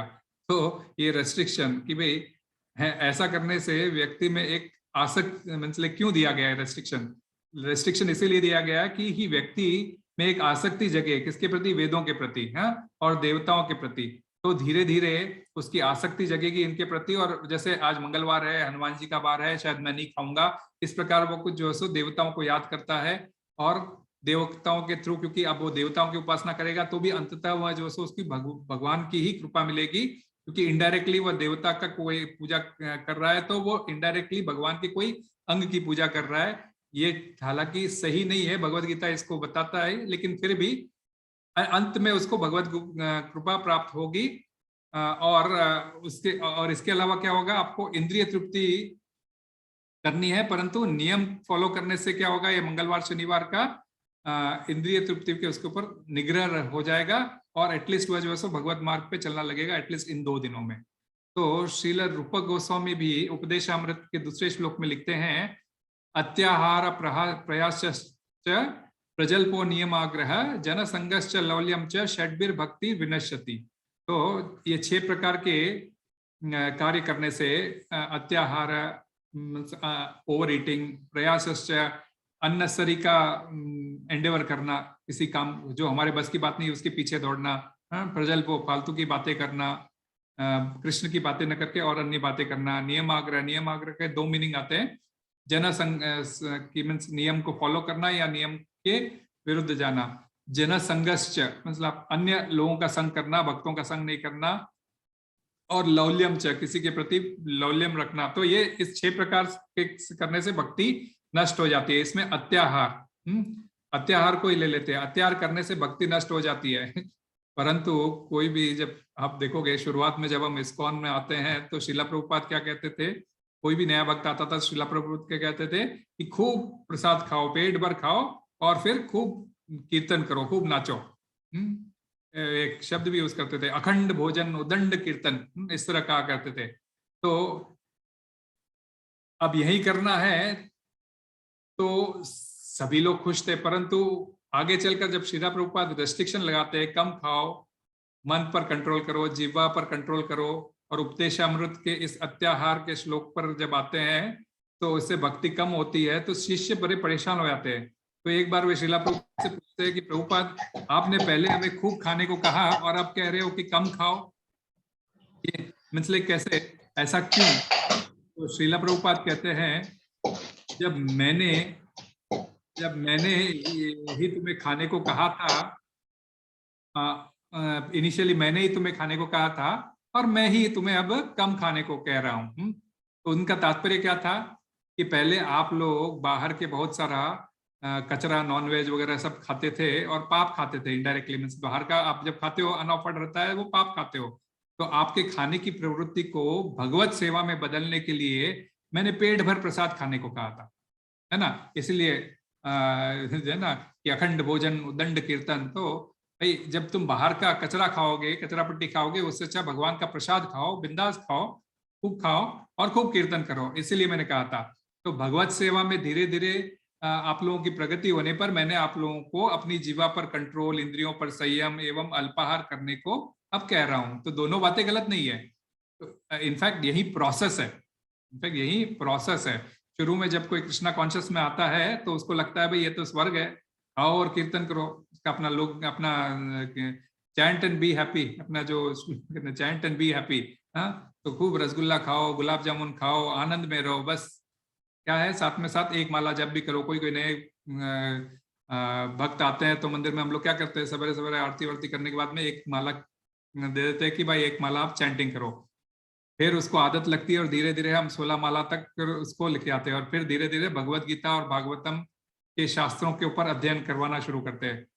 जब ये करने लगता है भक्त, तब उसको लगता है भाई ये मार्ग तो बड़ा कठिन मार्ग है। तो इसीलिए श्रीला प्रभुपाद कहा करते थे, Krishna conscious is simple but not easy. बड़ा सिंपल है, आओ और कीर्तन करो, but it is not easy. धीरे धीरे प्रसाद खाते खाते भक्त एकादशी व्रत भी करने लग जाता है और निर्जला भी रखने लग जाता है। तो इस प्रकार से शुरुआत में कोई रेस्ट्रिक्शन नहीं रहता, पर धीरे धीरे उसमें रेस्ट्रिक्शन आ जाते हैं। तो व्यक्ति को शुरू में जब नहीं रहता तो उसको लगता है भाई मौज है, पर जैसे ही उसके ऊपर रेस्ट्रिक्शन आना शुरू हो जाता है तब उसको लगता है भाई अरे इसके पीछे तो समुद्र जितना बड़ा कार्य दिखाई पड़ रहा है। ये तो मैं सोच रहा था खाली एक छोटा सा कार्य है, बस खाओ और कीर्तन करो, परंतु इसके पीछे धीरे धीरे जब भगवत गीता पढ़ रहा हूँ, भागवतम पढ़ रहा हूँ, तो ऐसा लग रहा है बहुत समुद्र जितना बड़ा कार्य है। शुरू में क्या दिखते थे, बस उसको समुद्र के तट पर वो गुलाब जामुन और रसगुल्ले ही दिखाई देते थे। इसीलिए इस्कॉन में भरपूर प्रसाद का ये चलन था। और प्रसाद किस लिए? क्योंकि व्यक्ति क्या होता है, कभी कभी भागवतम क्लास में शायद सोच सकता है, हो सकता है भागवतम क्लास अगर वक्ता सही, मेरे जैसा वक्ता अगर बोल रहा है, कभी किसी को पसंद नहीं भी आया तो शायद व्यक्ति सो भी सकता है। परंतु जैसे ही महाप्रसाद गोविंदे प्रसाद की थाली आती है तो एकदम उसकी आंखें नींद खुल जाती हैं, आंखें चमक उठती है और अब वो सोचता है मन में प्रभु के तो अभी दर्शन होने वाले थे, अभी तक तो मैं सुन रहा था, पता नहीं सुन रहा था, लेकिन प्रभु के दर्शन तो अभी होने वाले हैं प्लेट में। तो कृपा जब प्रसाद में आती है प्लेट में तो लगता है भी भगवान की कृपा बड़ी अच्छी लगती है। और वही कृपा जब भगवान परिस्थिति के हिसाब से आपको सहन शक्ति बढ़ाने के लिए, आपको शुद्ध करने के लिए, आपको कुछ प्रकार का दुख देते हैं, तब वह प्रसाद हमको स्वीकार करने में बड़ी कठिनाई होती है। इसीलिए ट्रेनिंग की बहुत आवश्यकता होती है, जो कृष्णा कॉन्शियसनेस में आने से आपको ये मीन्स लाइक धीरे धीरे कहकर आपको इस प्रकार की ट्रेनिंग दी जाती है। तो भगवद गीता पढ़कर ऐसी परिस्थितियों को हम भी पार कर सकते हैं। तो इसीलिए शास्त्र का पठन दिया जाता है। इसलिए शुरुआत में कुछ छोटी चीजों पर ढील दी जाती है ताकि बड़ी चीजों को पा सके। इसलिए पहले खाओ, उसके बाद में आप जब खुद समझने लग जाओगे तो आप खुद जो है सो उसको कॉशियस हो जाओगे और आप अल्पाहार करने लगोगे। तो आपको आदत लगे ऐसे, इसीलिए जो है सो वेदों में भी कुछ नियम और निग्रह बनाए गए हैं और आप यह नियम फॉलो करो तो यह फल होगा। इसीलिए वेद किसी को धोखा नहीं दे सकते, क्योंकि वेदों का ज्ञान भी स्वयं भगवान ने ही दिया है, उनके कंठ से उद्धृत हुए, और वेद व्यास जी ने इन्हें लिखा है। तो भला ये धोखा किसी को कैसे हो सकते हैं? तो फिर भी क्या होता है कि जब वेद शास्त्र के उद्देश्य को व्यक्ति भूल जाता है तब भगवान को स्वयं आना पड़ता है। परित्राणाय साधूनां विनाशाय च दुष्कृतां धर्म संस्थापनार्थाय संभवामि युगे युगे। हर युग में भगवान इस प्रकार के कार्य को मीन्स लाइक आते हैं। मीन्स लाइक हर युग में भगवान ये 3 कार्य करने आते हैं। क्या? साधु को बचाना, दुष्कृतियों को मिटाना और धर्म की स्थापना करना। जैसे कलयुग में कुछ ब्राह्मण वेद शास्त्रों की आड़ में अपनी इंद्रिय तृप्ति के लिए जीव हत्या इतनी करने लग गए कि वेदों का उद्देश्य ही भूल गए, है ना। हुआ है बीच में, क्या हुआ, जैसे कलयुग में शुरुआत था तो कुछ ब्राह्मण वेद शास्त्रों की आड़ लेते थे और बलि को ज्यादा बढ़ावा देते थे। तो वे एक्चुअली बलि को बढ़ावा देते थे और उसके बाद में 1/4 उनको खाना है। तो वो मेन जो है सो उसका उद्देश्य जो था वह पीछे हट गया कि भगवत प्राप्ति के लिए हमें किसी प्रकार की अगर कोई बलि देनी है, अश्वमेध यज्ञ करते हैं तो वो भगवत प्राप्ति के लिए, कुछ विशेष प्राप्ति के लिए हुआ करता था। और वो जो बलि देते थे वो पटु ब्राह्मण होते थे, उनके मंत्रों में इतनी क्षमता होती थी कि उस जीव की जिसकी बलि दी गई है उसको तुरंत मनुष्य शरीर मिलता था, और जो ब्राह्मण ये कार्य करा रहा था उसको ऊपर के लोकों में जगह मिलती थी। तो ये 2 पर्पस सॉल्व होते थे। परंतु जब ये समय ऐसा आया कि लोग अपना उद्देश्य भूल गए, तब क्या हुआ था, भगवान बुद्ध को आना पड़ा और उन्होंने आकर वेदों को नकार दिया और अहिंसा का पाठ पढ़ाया और कहा मुझे याद करो और जीव की हत्या के पाप से आप बचो। तो ऐसे नास्तिकता के विचार लेकर वे आए और जीव हत्या को उन्होंने रोका। तो एक पर्पस था, तो जैसे हेतु बोलते हैं ना, हेतु था उनको, जीव हत्या बहुत हो रही थी उसको रोका। परंतु हमारी संस्कृति तो वैदिक संस्कृति है, फिर वेदों को यदि नकार दिया जाए तो फिर कैसे चलेगा। इसीलिए भगवान ने बाद में शंकराचार्य जी को भेजा और पुनः वेद संस्कृति का पुनरुद्धार किया। बात तो बहुत अच्छी थी कि पुनः वापस वेद पाठशालाएं खुल गई और वेदों का पठन होने लगा, परंतु वहां पर भी क्या हो गया, शंकराचार्य से गलती नहीं कह सकते, लेकिन उनके फिलॉसफी में एक जगह क्या हो गया था कि हम भी ईश्वर है, आप भी ईश्वर हो, सभी ईश्वर है, हम सब एक समान है। उस प्रकार की फिलॉसफी में उनका ये आ गया था, तुम भी नारायण हम भी नारायण। तो इस प्रकार चलता रहा। हालांकि अपने अंत समय में शंकराचार्य जी ने अपनी गलती सुधार ली थी। कहा सब कुछ सही है, परंतु तुम में ईश्वर, मुझ में ईश्वर, सारे ठीक है, परंतु गोविंद इन सबसे ऊपर है, गोविंद इन सबसे परे है। और तभी तो उन्होंने भज गोविंदम गोविंदम भज मूढ़मते की रचना की थी। तो अंत में वे बदल गए थे, परंतु उनके फॉलोअर्स अभी भी जो है सो उनकी पुरानी फिलॉसफी पढ़ाते रहते हैं। और तब जाकर आगे श्रीपाद माधवाचार्य, श्रीपाद रामानुजाचार्य जैसे संतों को आकर खंडन करना पड़ा कि भाई वेद जो कह रहा है सही है, उसमें तुम भी नारायण मैं भी नारायण नहीं, नारायण अलग है और जीव अलग है। इस तत्व को उन्होंने स्थापित किया। तो धीरे धीरे फिर जो है सो क्या हुआ, वैष्णव पंथ का जागरण हुआ और तब जाकर श्री चैतन्य महाप्रभु आए और भारत भर में भ्रमण कर उन्होंने चारों ओर भक्ति का बीज फैलाया। उसी बीज में से उसी बीज को सिंचन करने के लिए आगे परंपरा में श्रीला भक्ति विनोद ठाकुर आए, जिन्होंने भक्ति के इतने सारे गीत लिखे और भक्ति का सिंचन किया। जब भक्ति का सिंचन चल रहा था तभी एक मुख्य माली के रूप में श्रीला भक्ति सिद्धांत सरस्वती आए और वे आकर भारत भर में 64 गौड़ीय मठों की उन्होंने स्थापना कर दी। और उसी शाखा में से उनके शिष्य महान संत श्रीला प्रभुपाद जी अपने माली द्वारा सुरक्षित रखे बीज को लेकर विश्व भर में अनेक शाखाओं में उसे जाकर बो दिया और भक्ति के वृक्ष की स्थापना कर दी, जो आज इस्कॉन के नाम से हम जाने जाते हैं। तो यह सब भगवान की इच्छा थी, तभी संभव हो पाया। तो इसी प्रकार वेद में भी निग्रह जो दिए गए थे, किस प्रकार रहना चाहिए, किस प्रकार खाना चाहिए, किस प्रकार सोना चाहिए, वास्तु के प्रमाण से घर होना चाहिए, मुहूर्त में यह करना चाहिए, इस मुहूर्त में वो करना चाहिए, आपकी अमुक इच्छा पूरी करनी हो तो आपको अमुक यज्ञ करना चाहिए, आपको पुत्र चाहिए तो आपको पुत्र कामेष्टि यज्ञ करना चाहिए, बारिश चाहिए तो बारिश के लिए अलग प्रकार का विधि का यज्ञ होता है। तो व्यक्ति यह सब करने मतलब अलग अलग प्रकार के प्रोसेस दिया गया है, तो व्यक्ति यह सब करने लग जाता है। हाँ, और जब ये व्यक्ति करने लग जाता है तो उसकी इच्छा भी पूरी होने लगती है, तब उसका झुकाव जो है सो वेदों की ओर होता है। हाँ, तो ये सब चीजें वेद में इसीलिए दी गई है ताकि कहीं न कहीं व्यक्ति को वेद में आसक्ति हो जाए। अच्छा, वेद में आसक्ति होकर क्या होगा, उसको क्या मिलेगा? अंततोगत्वा क्या होगा कि अंततोगत्वा तो वो वेदों को मानने लगेगा, उसे मानकर उसके मन में श्रद्धा उत्पन्न होगी। अभी भी हम यह वाक्य मीन्स लाइक कभी सुनते हैं कि कभी कभी लोग कहते हैं ना कि भाई हमसे कभी कभी कुछ ये करने को कह दिया और जो हमें पसंद नहीं है तो हम तुरंत उसको मना कर देते हैं और कहते हैं कि अभी मैं नहीं मानूंगा, तुमने कह दिया तो क्या वेद कह दिया, वेद ने कह दिया। तो ऑर्डिनरी बात में भी हम वेद का प्रमाण ले आते हैं, तो वेद है तो सत्य। हाँ, तो ऐसे कहने में भी हम जो है वेद का रेफरेंस लेते थे। इसी बात से यह सिद्ध होता है कि वेदों में जो कुछ भी कहा गया है वह मीन्स लाइक सत्य है और वह कभी बदला नहीं जा सकता। हम कहते हैं ना, भाई तूने बोल दिया तो क्या वेद है, मैं तो नहीं मानने वाला। तो वेद एक ऐसी चीज है जो कभी बदला नहीं जा सकता।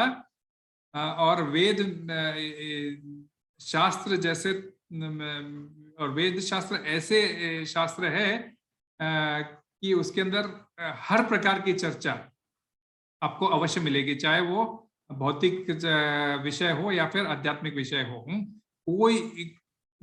कोई भी ऐसी चर्चा नहीं मिलेगी जो आज के डेट में नहीं होती है, जो वेद में नहीं मिलेगी, उसमें सभी मिलेगी।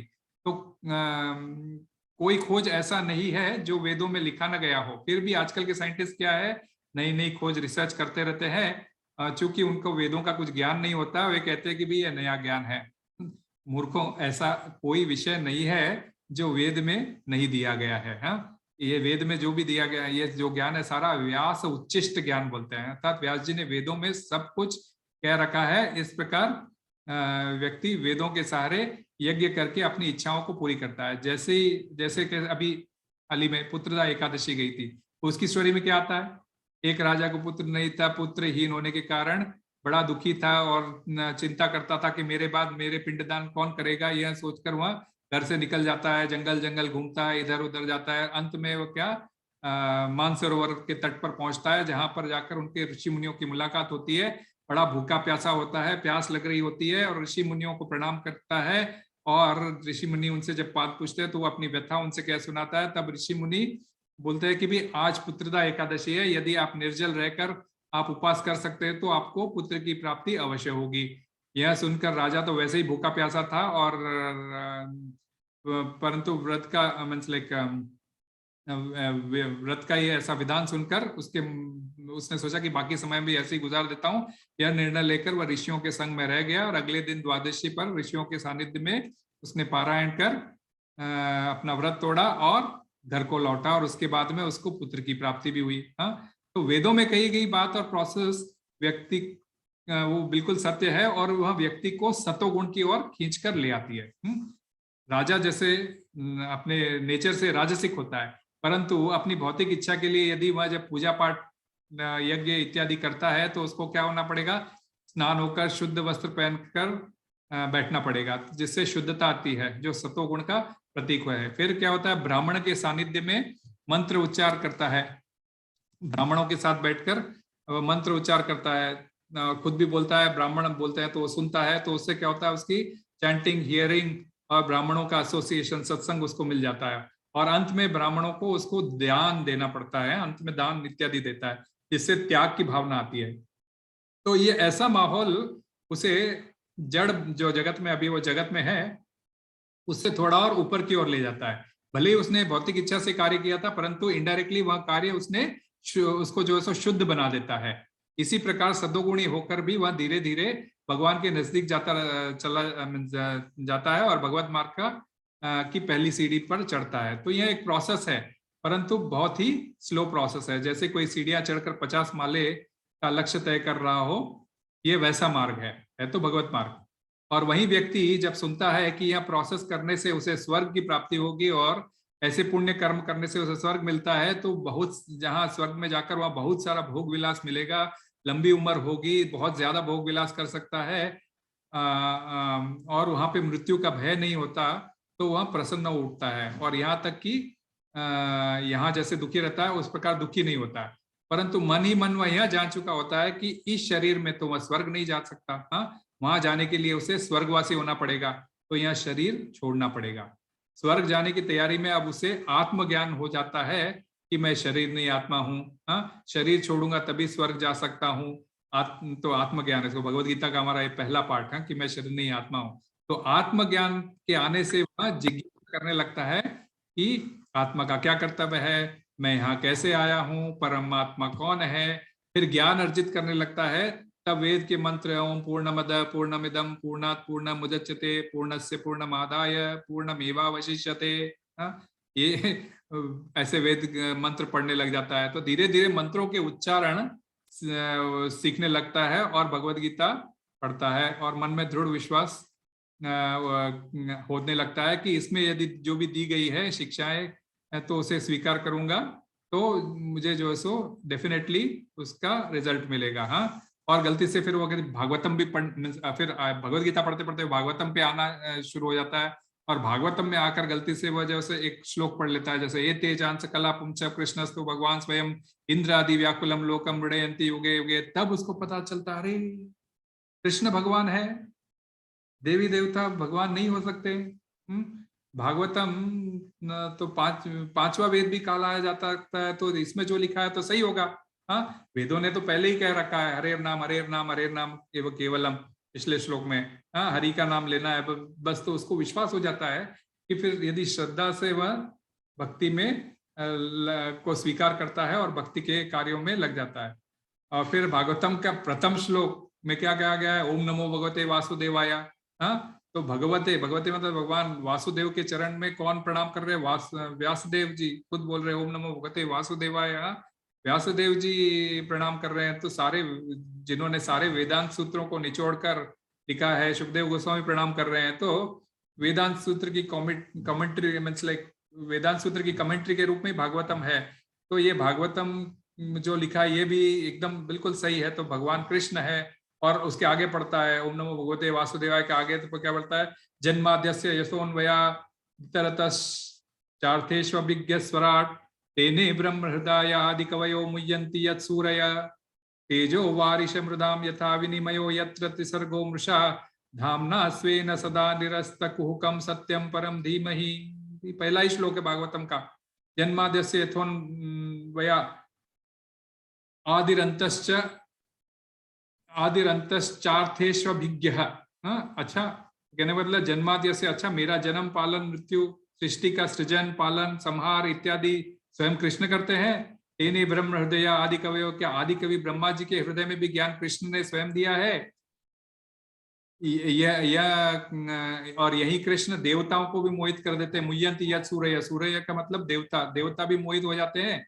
और मोहित कैसे होते हैं, जैसे किसी को कोई रेगिस्तान में आपको दूर से जब देखते हो तो पानी नजर आता है, परंतु आप जब पास में जाते हो तो पानी नहीं होता है, तो आप मोहित हो जाते हो। तो इस प्रकार देवता भी मोहित हो जाते हैं। ऐसे भगवान को धीमहि, धीमहि मतलब मैं प्रणाम करता हूं। और तो और ये भगवान है कौन? स्वराट, है ना, स्वराट, पहले लाइन वाला स्वराट, यानी कि स्वतंत्र। हाँ, कोई नियम या उनको कोई नियम लागू नहीं होता, तब जाके उसके अंदर बत्ती जगती है और दृढ़ विश्वास होता है कि भाई अरे मैं अभी तक कहाँ फंसा हुआ था, यह इच्छा वो इच्छा, मैं तो शरीर ही नहीं हूँ। इस प्रकार भगवान की प्राप्ति दृढ़ता से वह झुकाव होता है और भगवान का भक्त बनने की उसकी संभावना जागृत होती है। ये तो या तो वो पहले कभी क्या हो सकता है कि ब्रह्म ज्ञान से वो इस प्रकार आ सकता है, या फिर जो है सो डायरेक्टली या किसी के थ्रू इसको प्रसाद मिला हो, किसी ने उसको गाइड कर दिया और वो इस प्रकार पढ़ने लग जाता है, जैसे हम लोगों के साथ हुआ था। तो ये जो है अंततोगत्व क्या होता है कि उसमें मतलब चाहे वो ब्रह्म से कनेक्ट हो या फिर परमात्मा से कनेक्ट हो या फिर भगवान से डायरेक्ट कनेक्ट हो, अंत तो टारगेट तो वो भगवान को ही बना के चलता है। तो आप लोग भी भागवतम क्लास सुन रहे हो, क्यों? कहीं ना कहीं बचपन से आपके अंदर कहीं ना कहीं यह बैठा हुआ है कि वेद को मानना चाहिए। कहीं ना कहीं आपको यह है कि भगवत गीता और वेदों का सार है और जो भी कही गई बातें उसमें सारी सही है। और कहीं किसी जन्म में आपने कुछ सारे वेद वगैरह सब पढ़े होंगे, हृदय में वह बातें आपकी स्थित होगी, तभी जाकर आपके सामने जब भगवत गीता और भागवतम की शिक्षा आपके सामने आती है, तुरंत आप उसको जो है सो क्लिक होता है और आप जो है सो उसको स्वीकार कर लेते हैं। इसीलिए भगवत गीता इस्कॉन में हम जब श्लोक कोट करते हैं एज अ रेफरेंस, तो ये इंपॉर्टेंट पॉइंट है। कोई भी अपने मेरे विचार से अपने मत को ऐसा प्रकट नहीं करते। ये परंपरा में जो वेदों के श्लोक के थ्रू जो बात आई है वही हम जो है सो आगे चलाते हैं, और बहुत जरूरी है। मतलब इसी तत्व को बहुत समझना जरूरी था, इसीलिए मैंने थोड़ा इसको लंबा लिया। चातुर्होत्र जो वर्ड आया था शुरू में, वेद मंत्रों जैसे टॉपिक का, तो इस पर अधिक जोर दिया गया था। तो प्रभुपाद जी तात्पर्य में लिखते मतलब इसीलिए मैंने इसको थोड़ा रेफरेंस को कि भी वेदों में जो बात लिखा गई है वह सत्य है, परंतु उसको किस हद तक, उसका उद्देश्य क्या होना चाहिए, यह समझना बहुत जरूरी है। और स्वयं प्रभुपाद जी तात्पर्य में क्या लिखते हैं, 4000 वर्षों से मंत्रों का उच्चारण नहीं हो रहा था। अगर कोई अभी करता भी है तो वह धोखा दे रहा है ना, ठगी कर रहा है। क्यों? क्योंकि डिटेल में वह यह सब नहीं जान सकता। ब्राह्मण जो आज के स्पष्ट उच्चारण नहीं कर सकते, आज आपको मिलेंगे नहीं, और परंपरा उनकी नष्ट हो गई है, तो मंत्र उच्चारण आप कैसे सीखोगे? न शुद्ध सामग्री मिलेगी, न शुद्ध मंत्र उच्चारण करने वाला ब्राह्मण मिलेगा, तो आपकी भौतिक इच्छा पूरी होगी भी नहीं, है ना। मंत्र उच्चारण में नो डाउट शक्ति है, परंतु ऐसा है कौन जो मंत्र बोलकर आप, ऐसा कोई ब्राह्मण है जो मंत्र बोलेगा और अग्नि प्रकट कर देगा? मैंने तो नहीं देखा। कोई व्हाट्सएप घूमते रहता है, परंतु मैंने तो अभी तक ऐसे कोई ब्राह्मण को देखा नहीं जो मंत्र उच्चार करता है और अग्नि को स्वयं प्रकट कर देता हो। अगर आज माचिस की तीली या लाइटर नहीं हो तो शायद अग्नि भी प्रकट नहीं हो हमारे सामने। तो वैसा शुद्ध ब्राह्मण नहीं मिलेगा, शुद्ध सामग्री नहीं मिलेगी। जैसा हवन के लिए मेन सामग्री क्या होती है? घी होता है। तो देसी गाय का घी हमें कहाँ मिलेगा? शुद्ध गाय का शुद्ध घी कहाँ मिलेगा? और यज्ञ में 10 किलो घी चाहिए होता है। चलो शुद्ध देसी गाय का घी यदि मिल भी जाए तो क्या हो जाएगा? आप हवन में डालोगे। हम जैसे राजस्थानी तो शायद उसको दाल बाटी या चूरमा बनाकर इस्तेमाल करेंगे और भगवान को भोग लगाएंगे न कि यज्ञ या हवन में डालने की बात कर उसको। क्योंकि क्या हो जाएगा कि यज्ञ और हवन में हम डाल भी देंगे, चलो यज्ञ में डाल भी दिया, तो उसके बाद क्या हो जाएगा? क्या यजमान शुद्ध है जो ऐसी कामना कर रहा है? ब्राह्मण शुद्ध? यजमान खुद भी शुद्ध नहीं है। विवाह का जब यज्ञ चल रहा होता है तो उसमें भी जो है सो पंडित को इशारा करते हैं, भाई कितना घंटे लगेंगे? 3 घंटे। अरे 1 घंटे में कर सकते हो क्या? तो हर जगह तो डिस्काउंट की बात कर देते हैं। तो यजमान खुद भी जो है सो शुद्ध नहीं है। तो फिर ये किस प्रकार जो है सो ये होता है? और फिर भी ऐसे यज्ञ होते हैं तो वह ठगी ही है और कुछ नहीं है। तो यह प्रभुपाद बहुत बड़ा क्लियरली लिख रहे हैं। अच्छा चलो यज्ञ भी कर लिया तो क्या अंत में देवता प्रकट होंगे? नहीं, जब ये सब चीजें शुद्ध है नहीं तो देवता भी कहां से प्रकट होंगे? हो ही नहीं सकते।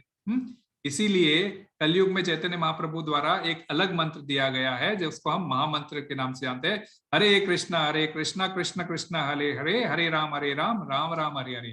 केवल मंत्र का, इसी मंत्र का आपको उच्चारण करना है। ये महामंत्र है। जब आप अकेले इसको करते हैं तो आप जब इसको जप कहलाता है, और जब आप संग मिलके करते हो तो यह संकीर्तन कहलाता है। यही हरि नाम संकीर्तन इस युग का धर्म है, और चैतन्य महाप्रभु ने इस धन को फ्रीली सब में बांटा है। और यह महामंत्र आया कहाँ से? गोलोकेर प्रेम धन हरिनाम संकीर्तन, आया गोलोक से। तुम्हारा हमारा ये नहीं है, स्वयं गोलोक से आया ये पूरा हरिनाम का जो मंत्र है। और ये संकीर्तन हरिना गोलोक से आया, और ये प्रेम धन हमारे बीच में बटा है। तो इसको और इस मंत्र को उच्चारण करने के लिए कोई रूल्स रेगुलेशन फॉलो नहीं करना पड़ता। नामना मकारी बहुधा निच सर्वशक्ति तत्रार्पिता नियमित स्मरणी न काला एतादृशी तव कृपा भगवन् ममापि दुर्दैवमीदृशमिह जानि नानुरागा।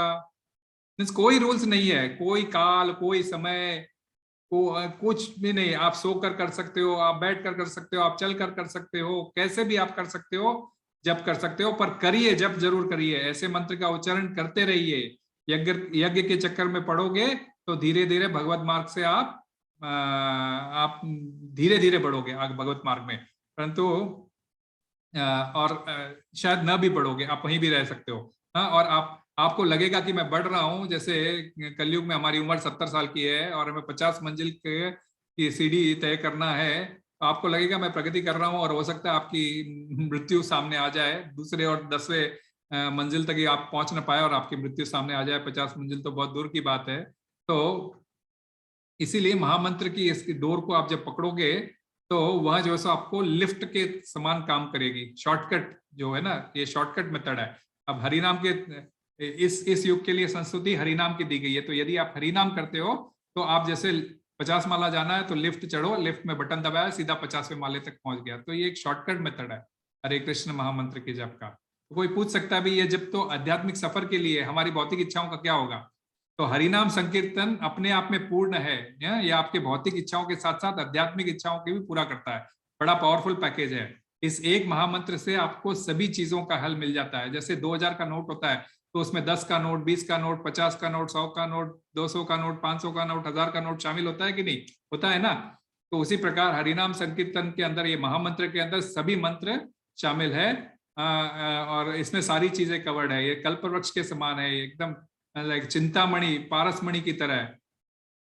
तो भगवत भक्ति तो प्राप्त होती है, साथ में क्या होता है कि आपको भौतिक इच्छाएं समाप्त होती चली आती है, और आपको जो भौतिक सुविधाएं जो चाहिए वह तो इसके साइड इफेक्ट है, वो तो ऐसे ही भगवान आपको दे देंगे।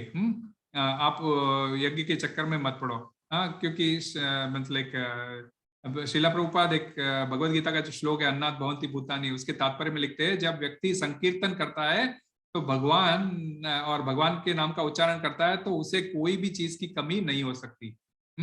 और यह भी कहते हैं कि आगे चलकर बहुत विकट परिस्थिति आने वाली है जब यहाँ लोग भूखे प्यासे मरेंगे, तो उस हाल में भी यदि वे हरिनाम संकीर्तन करेंगे तब एटलीस्ट उनको भोजन तो प्राप्त हो जाएगा। क्योंकि भगवान का नाम भगवान से अभिन्न है। यदि नाम में रुचि है तो भगवान स्वयं ध्यान रखते हैं, और यह गारंटी वे 9वें अध्याय में देते भी है।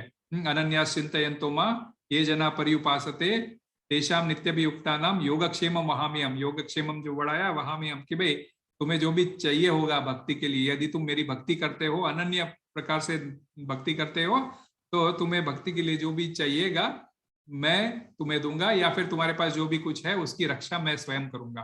तो इस प्रकार का आश्वासन भी देते हैं। तो यज्ञ करोगे, यज्ञ के चक्कर में पड़ोगे तो जैसे 100 अश्वमेध यज्ञ करने से स्वर्ग की प्राप्ति होती है, और 99 पर आकर आप रुक गए तो आपको कुछ नहीं मिलेगा। स्ट्रिक्ट कंडीशंस है, और उच्चारण गलत हुआ तो लेने के देने पड़ सकते हैं। जैसे भागवतम में वृत्तासुर के प्रसंग में ऋषि मुनियों द्वारा मंत्र उच्चारण सही ढंग से नहीं होने पर रिजल्ट क्या हो गया? उल्टा हो गया। इंद्र शत्रुओं का उच्चारण गलत तरीके से होने से इंद्र को शत्रु पर विजय प्राप्त होने वाला के बजाय इंद्र का शत्रु पैदा हो गया जो इंद्र पर विजय प्राप्त कर सके। और इंद्र को लेने के देने पड़ गए थे। तो मंत्र उच्चारण भी बहुत सही और स्पष्ट तरीके से होना चाहिए वेदों का, इतना आसान नहीं है। महामंत्र में कोई प्रकार का रेस्ट्रिक्शन नहीं है, हरिनाम में इस प्रकार का कोई प्रकार का रेस्ट्रिक्शन नहीं है। कोई कहता है भाई अरे आज मेरा 16 माला करने का मन नहीं है, तो भी आपको 16 माला करना ही चाहिए, क्योंकि हरिनाम का फल तो मिलेगा। यज्ञ की तरह नहीं कि 99 यज्ञ करे और एक नहीं कर पाए तो फेल हो गया, नहीं, आपने जो भी उसका आपको फल मिलेगा।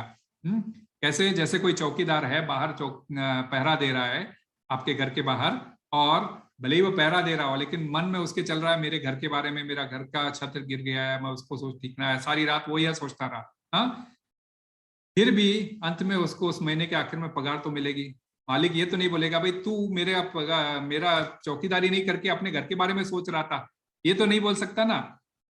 बोले भाई उसके चौकीदारी कर रहा है तो उसको पगार तो मिलेगी। उसी प्रकार तुम्हें 16 माला का किसी भी प्रकार से आपको नाम लेना है, भगवत नाम किसी प्रकार से 16 माला का जप पूरा करना ही है। हाँ, तो क्या होगा, आपको जो है सो मीन्स आपका ये मन नहीं लग रहा है, ये नहीं लग रहा है, वो सब पीछे रह जाएगा, क्योंकि पहले आप गलतियां करोगे, उसके बाद में आप नामाभास मीन्स लाइक अशुद्ध नाम लोगे, फिर नामाभास पे आओगे, फिर शुद्ध नाम पे ऑटोमेटिक आ जाओगे। तो करना आपको वही है, वही बस आपका छोड़ना नहीं है जब करना, प्रोग्रेस आपका वही होगा, यही मेडिसिन है, यही प्रोसेस है और यही समाधान है, यही करते रहना होगा। तो हरि नाम पूर्ण है, इसमें कोई किसी को कोई संशय नहीं रहना चाहिए। हम अच्छा, अन्य मार्गों में प्रगति बहुत धीरे धीरे है और उद्देश्य का पता नहीं चलता है ना, क्योंकि किस लिए हम जब अपने इंद्रिय तृप्ति के लिए यज्ञ करते हैं तो उसके बाद में अंत में उसका उद्देश्य का पता नहीं रहता है। परंतु उद्देश्य क्या है, इन वेदों के पीछे उद्देश्य क्या था, वेदों के उद्देश्य भगवद गीता कहती है सर्वस्य चाहम हृदि सन्निविष्टो मत्तस्मृतिर ज्ञानम अपोहनम च वेदैश्च सर्वैर अहमैव वेद्यो वेदांतकृत वेद विदेयचाम। वेदों को जानने का मतलब है भगवान कृष्ण को जानना। वेदैश्च सर्वैर अहमैव वेद्यो, वेदों को जानने का मतलब है मुझे जानना। भगवद गीता में बहुत क्लियरली भगवान उसका उद्देश्य बताते हैं। तो यज्ञ करके यदि वह भगवान को नहीं समझ पा रहा है तो उसका यज्ञ किस काम का, हाँ, इस विधि विधान का क्या लाभ। यदि भौतिक इच्छा के लिए अपने यज्ञ कर भी लिया, जैसे पुत्र कामेष्टि यज्ञ 1 साल तक करना पड़ता है, और पुत्र आपको मिल भी गया और आप जीवित नहीं रहे तो फिर क्या फायदा। भागवतम में चित्रकेतु महाराज की कथा आती है, जहां पर उनको कई रानियां थी, एक नहीं अनेक रानियां थी और किसी को पुत्र नहीं था। पुत्र कामेष्टि यज्ञ करके उनको पुत्र प्राप्त हुआ, परंतु राजा की अन्य रानियों ने जलन के मारे उस सौतेले पुत्र को जहर देकर उसे मार दिया। तो ऐसे पुत्र का क्या लाभ हुआ। कोई बच्चा एग्जाम फेल हो जाता है और आप उसके सामने खीर परोसते हो तो क्या खुश होगा, नहीं, क्यों, उसके मन तो बड़ा अशांत है। तो इंद्रिय तृप्ति के लिए किए गए कार्य का कोई लाभ नहीं होता, सारे टेम्पररी होते हैं। तो संसार की समस्या भी ऐसी ही है, व्यक्ति खूब धन कमाता है, सामग्री इकट्ठा कर लेता है, घर लेता है, परंतु भोगने का समय आता है तो उसे भोग करने की इच्छा नहीं रहती, बुढ़ापे के कारण उसे चलने की क्षमता नहीं रहती, दांत काम नहीं करते। 25 साल तक पढ़ाई करता है, 25 से 50 के बीच में कमाता है और फिर फ्यूचर का इंतजार करता है, और 50 साल के बाद में हॉस्पिटलों में जाकर हॉस्पिटल का बिल भरता है और अंत में शमशान में जाकर उसका फ्यूचर उसका इंतजार कर रहा होता है। इसीलिए भौतिक सुख सुविधाओं के लिए यज्ञ करना, देवताओं की पूजा करना या वेद में कहे गए मार्गों को अपनाना, यह हमारे जीवन के लिए हानिकारक हो सकता है। कोई पूछ सकता है भाई वेद तो सत्य बात कह रहा है तो फिर हानिकारक कैसे हो सकता है। बिल्कुल हो सकता है। उसी डॉक्टर का एग्जाम्पल लेता हूं, जैसे डॉक्टर मेडिकल शॉप में कई दुकान दवाइयां रहती है, तो डॉक्टर जो प्रिस्क्राइब करता है आपके मरीज के लिए, आप वो लेते हो तो आपको फायदा मिलता है। और यदि आप अपनी मनमानी से जाके मुझे ये पीली दवाई पसंद है, मुझे लाल दवाई पसंद है करके आप पी लोगे तो आपको लेने के देने पड़ सकते हैं, आपकी मृत्यु भी हो सकती है। इस प्रकार हानिकारक हो सकता है। तो इसी बात को समझाने के लिए इसीलिए जो है सो वेदों में जो भी कही गई ये बात है वो उपयुक्त है या नहीं, हमारे लिए ये डिसाइड कर पाना संभव नहीं है, और पटु ब्राह्मणों की कमी है, अभी जैसे हमने इतना जिक्र किया था। इसीलिए जो है सो ये मंत्र उच्चारण और के लिए हरि नाम का संस्तुति की गई है। और 27वें श्लोक में हम तुरंत एक छोटा सा लेते हैं कि 27वें श्लोक में क्या कर रहे हैं ब्रह्मा जी। गतयो मतयश्चैव प्रायश्चित्तं समर्पणम पुरुषावय वैरेते संभारा संभृता मया, कि इस प्रकार भगवान के शारीरिक अंगों से ही यज्ञ के लिए इन आवश्यक सामग्रियों की तथा 7 सामान की व्यवस्था मुझे करनी पड़ी, और देवताओं के नामों के आह्वान के चरम लक्ष्य विष्णु की क्रमशः प्राप्ति हुई, और इस प्रकार प्रायश्चित तथा पूर्णाहुति पूरी हुई। तो ब्रह्मा जी अपने स्वयं यज्ञ का डिस्क्रिप्शन दे रहे हैं, और वे व्यक्तिगत रूप से क्या बल दे रहे हैं, भगवान नारायण समस्त यज्ञों के लक्ष्य है। नोट करने की बात है, उन्होंने ब्रह्म ज्योति या परमात्मा ये सब शब्द यूज नहीं किए। स्वयं स्पष्ट रूप से कह रहे हैं कि नारायण ये नारायण समस्त यज्ञों के फलों के लक्ष्य है। तो लोग कहते हैं कि ब्रह्म ज्योति फाइनल है, परमात्मा फाइनल है, तो नहीं, लक्ष्य ब्रह्मा जी यहाँ स्वयं बता रहे हैं। साकार रूप पर जोर दे रहे हैं, न कि निर्विशेष रूप पर। तो नारायण समस्त कारणों के कारण है, यह कहा है। और हम लोग पिछले अध्यायों में, पिछले श्लोकों में यह समझ भी चुके हैं, जब क्रिएशन के दौरान हमने समझाया था। अंते नारायण स्मृति, हाँ, ये एक शब्द आता, अंत नारायण स्मृति। अतः ये कहते हैं कि जैसे गंगा जी में जल, गंगा जी में के जल को आप हथेली में लेकर स्वयं गंगा जी को अर्पण करते हैं, वैसे ही ब्रह्मा जी कह रहे हैं मैंने भी समस्त यज्ञों के लिए सामग्री भगवान के अंगों से ही ली है। हम भगवान के अंग के अलग अलग भाग ऑलरेडी डिस्क्राइब कर चुके हैं, उन्हीं अंगों से मैंने सारी सामग्री ली है और समस्त सामग्री लेकर मैंने उन्हीं को अर्पण किया है, विष्णु को उन्हीं को अर्पण किया है। यदि वेदों में मंत्र उच्चारण का उद्देश्य भी है तो कृष्णार्पणमस्तु, नारायण या विष्णु को अर्पण करना बहुत जरूरी है। तो कृष्णार्पणमस्तु करते हैं तो सब कुछ हो जाता है। तो विष्णु को प्रसन्न करने से क्या होगा, भगवत धाम जाया जा सकता है। यह कह रहे हैं ब्रह्मा जी अपना निर्णय नारद मुनि को, नारद मुनि को अपना निर्णय सुना रहे हैं कि भाई क्रिएशन के कारण तो विष्णु स्वयं है, मैं तो वही सामग्री इकट्ठा करके रिक्रिएट करता हूं, मैं क्रिएटर नहीं हूं। मनुष्य जीवन को यदि हमें सफल बनाना है तो हमें भी विष्णु को प्रसन्न करना चाहिए, है। भगवद गीता में आता है यज्ञार्थात कर्मणो अन्यत्र लोकोयम कर्म बंधना। कर्म करना ही है तो, यज्ञ करना ही है तो विष्णु की प्रसन्नता के लिए करो। एकादशी करनी है, पूजा पाठ करना है तो विष्णु की प्रसन्नता के लिए करो, भोजन बनाना है विष्णु की प्रसन्नता के लिए करो, अन्यथा किया गया कर्म आपको कर्म बंधन की प्राप्ति करवाएगा। और आप जो है सो कर्म बंधन में फंसे रहोगे।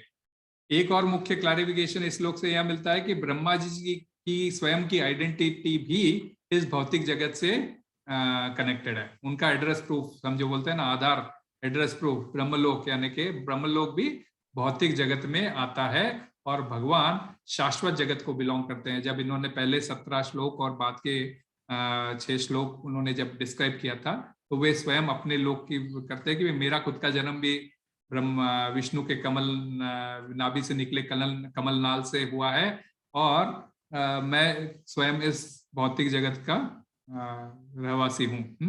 तो इसी के साथ जो है सो मैं अपने ये तीनों श्लोकों के चर्चा को समाप्त करता हूँ। इसमें कुछ कमी या त्रुटि रह गई हो तो आप भक्त, सीनियर भक्त लोग हैं, इसमें कुछ ऐड करना चाहते हैं तो जरूर ऐड कर सकते हैं। मुझसे अगर जितना भी कुछ मैंने अपनी परंपरा में थोड़ा बहुत समझा है तो मैंने उसको प्रस्तुत करने की कोशिश की है। श्रील प्रभुपाद की जय, गुरुदेव महाराज की जय, हरि हरि बोल। हरे कृष्णा। अच्युत गिरधर प्रभु। हरे कृष्णा। थैंक यू प्रभु जी for giving so wonderful enlightening class. बहुत अच्छे से आपने सब समझा दिया, पूरा कृष्णा कॉन्शियसनेस की सुपीरियरिटी को। हरे कृष्णा। मंगलदास प्रभु जी, हरे कृष्णा। अनाउंसमेंट। हरे कृष्ण प्रभु, पहले दामोदर प्रभु कुछ बोल रहे हैं या कोई और भक्त भी कुछ बोलना चाहे? दामोदर प्रभु। हरे कृष्ण। हरे कृष्ण प्रभु। हरे कृष्ण। और कोई भक्त कुछ कहना चाहता है? हरे कृष्ण प्रभु जी। हरे कृष्ण। प्रभु जी, आपने बिल्कुल सही बोला कि हरि नाम कीर्तन करने से मोक्ष प्राप्ति होती है। आज मेरे पापा जी की भी डेथ हुई थी, अभी 12 डेज हुए। हमेशा पापा जी उठते बैठते सोते, हमेशा उनके मुंह से एक ही नाम सुना था, वेंकटरमणा गोविंदा, एडकोंडला गोविंदा। मतलब बालाजी को बहुत, विष्णु भगवान को बहुत मानते थे और वो एक सेकंड में इतनी जल्दी गए हम लोगों को पता भी नहीं चला। तो हकीकत है जिसमें हरि बोल। हरे कृष्ण। बहुत अच्छा माताजी, आपने अपना अनुभव जो है हम लोगों के साथ शेयर किया। सच में प्रभु जी पता भी नहीं चला, ऐसे बैठे बैठे मतलब पापा जी ने प्राण त्यागे कि बाजू में मम्मी जी खड़े तो उनको भी पता नहीं चला कि वो ऐसे कुछ हो गया है उनके साथ उनकी। और हमेशा उठते बैठते सोते जागते एडकोंडला, वेंकटरमणा, गोविंदा, वासुदेवा, लक्ष्मी रमणा, बस हमेशा यही नाम उनके मुख से सुना मैंने हमेशा। हरि बोल। हरे कृष्ण। धन्यवाद। हरे हरे कृष्णा प्रभु। हरे कृष्ण प्रभु। धन्यवाद प्रभु जी। जो बोले हैं कहा हरि नाम संकीर्तन गोलोक से आया है, तो आप बोल दीजिएगा श्लोक वहाँ तो लिख ले। गोलोक संकीर्तन ऐसा कुछ बोले हैं एक बार हाँ, बीच में। गोलोकेर प्रेमधन हरि नाम संकीर्तन। गोलोक प्रेम धन। गोलोकेर प्रेमधन हरि नाम संकीर्तन, ये चैतन्य चरितामृत में आता है। अच्छा अच्छा अच्छा, तो बोल ले लेंगे, ठीक है। हरे कृष्ण।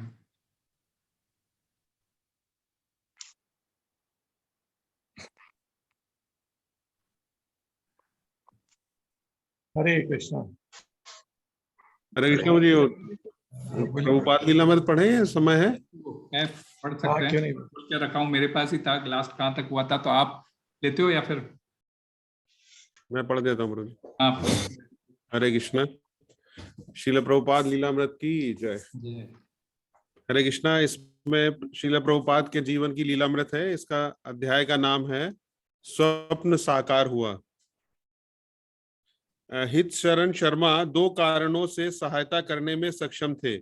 वे धनाढ्य परोपकारी जेडी दालमिया के सचिव थे और राधा प्रेस नामक व्यावसायिक मुद्रण गृह के स्वामी थे।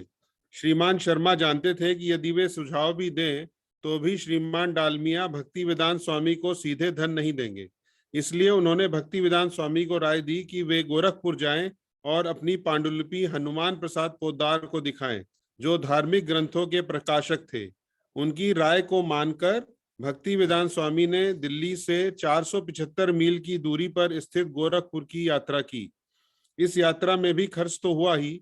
8 अगस्त 1962 को जब वे गोरखपुर की यात्रा पर निकले, उस समय उनके पास 130 रुपए थे। लखनऊ पहुंचते पहुंचते 57 रुपए रह गए। लखनऊ से गोरखपुर की यात्रा में 6 रुपए खर्च हो गए और श्रीमान पोद्दार के घर पहुंचने में रिक्शे के किराए में 80 पैसे और निकल गए। हरि बोल। लेकिन यात्रा पर जो खर्च हुआ वह ठीक साबित हुआ। भक्ति वेदांत स्वामी ने श्रीमान पोद्दार को हित शरण शर्मा का दिया हुआ परिचय पत्र दिया और फिर अपनी पांडुलिपि दिखाई।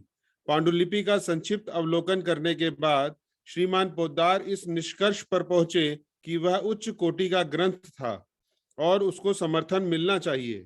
श्री एसी भक्ति वेदांत स्वामी कृत श्रीमद् भागवतम के प्रकाशन में व्यय करने के लिए वे दिल्ली के डालमिया ट्रस्ट को 4000 रुपए का अनुदान भेजने को राजी हो गए।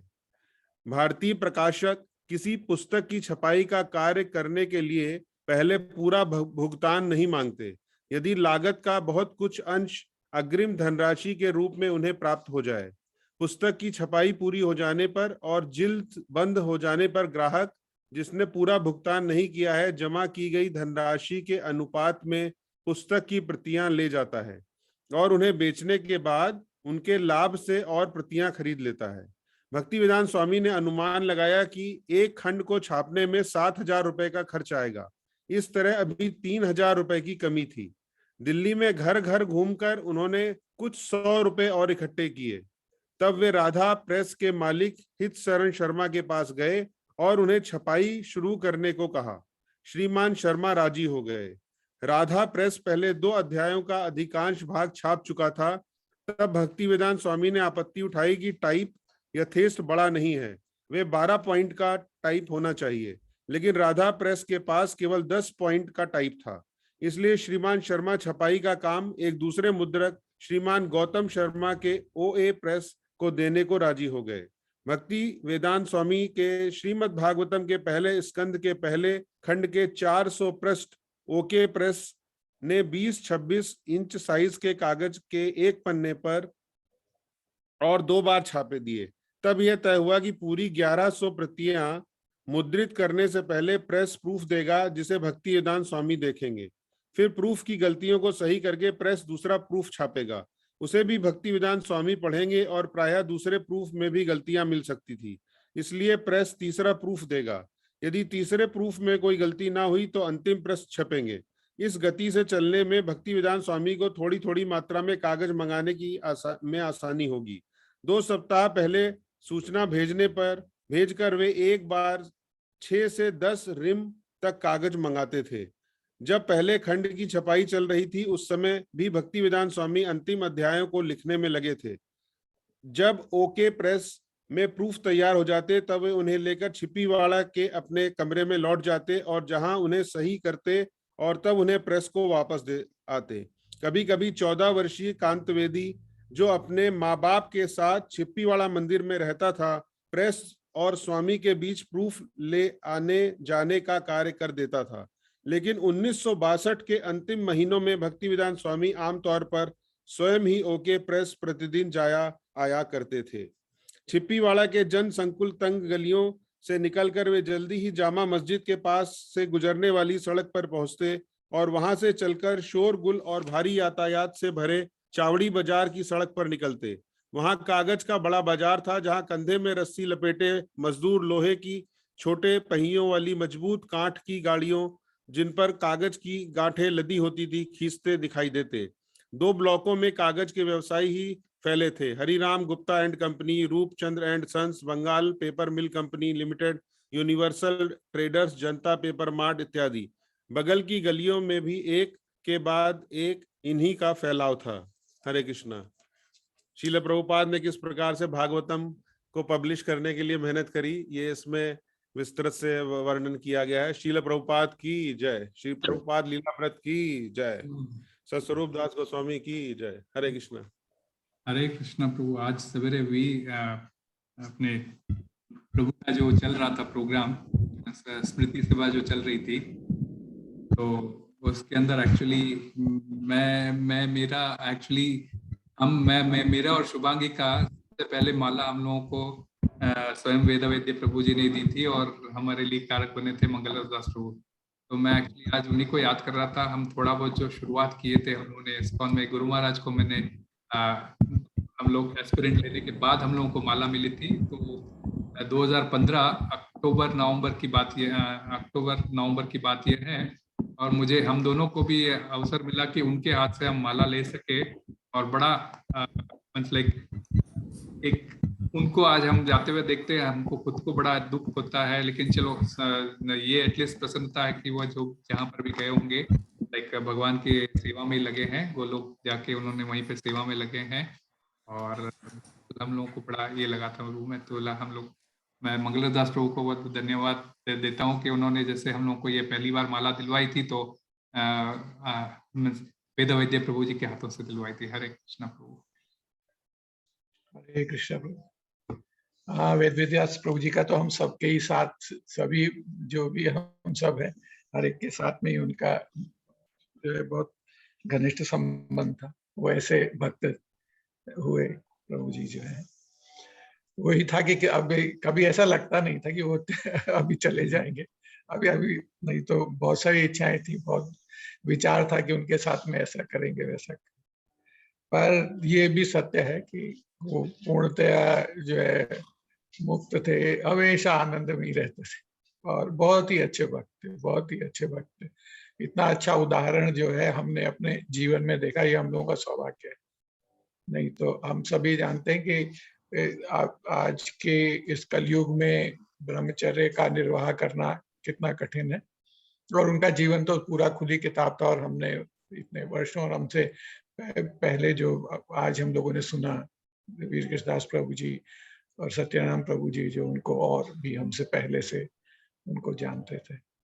हरि बोल। हरे कृष्ण। श्रील प्रभुपाद की जय। दीनाथ प्रभु कुछ हरे कृष्णा। हमें भी फर्स्ट माला वही हिज ग्रेस वेद विद्या प्रभु ही दिए थे दिल्ली में, जब हमारी टेम्पल थी हमको भी वही दिए थे। और जब हम जाते थे वीकली, एक दिन और 2 दिन जाते थे, थर्सडे फ्राइडे जाते थे, प्रभु जी जानते थे कि प्रसादम पट्टू है, तो बोलते थे every day is prasadam, you come every day. तो प्रभु को समय हमेशा हमें याद है। हमारा सही में हम लोग समझिए उन्होंने सिखाई भक्ति में कैसे की जाती, कितना वो सेवा करते थे अकेले हमारे। और कौन टेम्पल था हम लोग का? नेमिशरण्य। और टेम्पल में वही लीडर थे, एक तरह से वही लीडर थे। सब पुजारी सेवा, ऑफरिंग सेवा, प्रीचिंग सेवा, सब कुछ, हरि बोल, मार्केटिंग, एवरीथिंग एवरीथिंग। everything। और फिर किसी को भी हमें जैसे ही कोई दिखा पहले वो देने के लिए प्रसाद और कुछ भी बनाते थे, कुछ भी, हर सेवा के लिए यार बहुत ही आनंद था, बहुत ही प्रेम था। हरि बोल। हम भी गए थे एक दिन श्रीरंगम, 1 मिनट और लूंगा। श्रीरंगम गए थे हम, तो प्रभु जी को मालूम पहले ही चला गया था, मतलब मैसेज कि हम जा रहे हैं, हमें मालूम नहीं था उस जगह के बारे में। होल डे हमारे साथ वो पूरा बिताया श्रीरंगम टेम्पल में। हम लोग 5 घंटा एक एक चीज बताया, एक एक चीज में। फिर और दूसरे जगह भी हमें जाना होता था, तंजावुर था और दिव्य क्षेत्र टेम्पल जो बोला है, विष्णु टेम्पल। तो प्रभु जी हम तैयार नहीं होते थे, सुबह आके हमारे होटल में बैठ जाते थे, सुबह होके रिसेप्शन में बैठ जाते थे और रिसेप्शनिस्ट से बोलते थे कि हम यहाँ, उनको जाकर बता दो, और आके यहाँ वेट करते। तो इतना सही में पूरा उसकी याद आती है बातें। बोल। हरि बोल। और इतने देखा जाए तो यहाँ पे सबसे सीनियर थे, पर हमेशा जो हम देखते हैं कि हम कहते हैं नम्रता जो हम सुनते हैं वो उनमें थी। जो नया भक्त भी छोटे से छोटे के सामने भी उससे छोटे हो जाते कैसे, और वो अपने ऐसा एहसास कराते थे दूसरे को कि वो बहुत सहज हो जाता था, कोई भी उनके सामने अपना दिल खोल देता था, क्योंकि हर एक के लिए वो अच्छी भावना रखते थे, सभी के मित्र थे। हरि बोल। हरे कृष्णा। प्रार्थना ही करते हैं हम प्रभु जी के लिए विशेषकर, और यहाँ पे उपस्थित सभी भक्तों के लिए, और आज उत्तम प्रभु और जो कोविड पॉजिटिव चल रहे हैं उनके लिए, रिकवरी के लिए, और हरि बोल, उनके लिए भी, सभी के लिए। अब आशा है सभी के स्वास्थ्य तो ठीक ही है ना प्रभु, कोई ऐसी विशेष चिंता की बात नहीं है। स्वास्थ्य तो ठीक है बिल्कुल से। हाँ, सिम्टम है प्रभु, कोरोना पॉजिटिव। हरि बोल। सिम्टम है प्रभु, लेकिन अभी ठीक होने का चांस है। हरि बोल।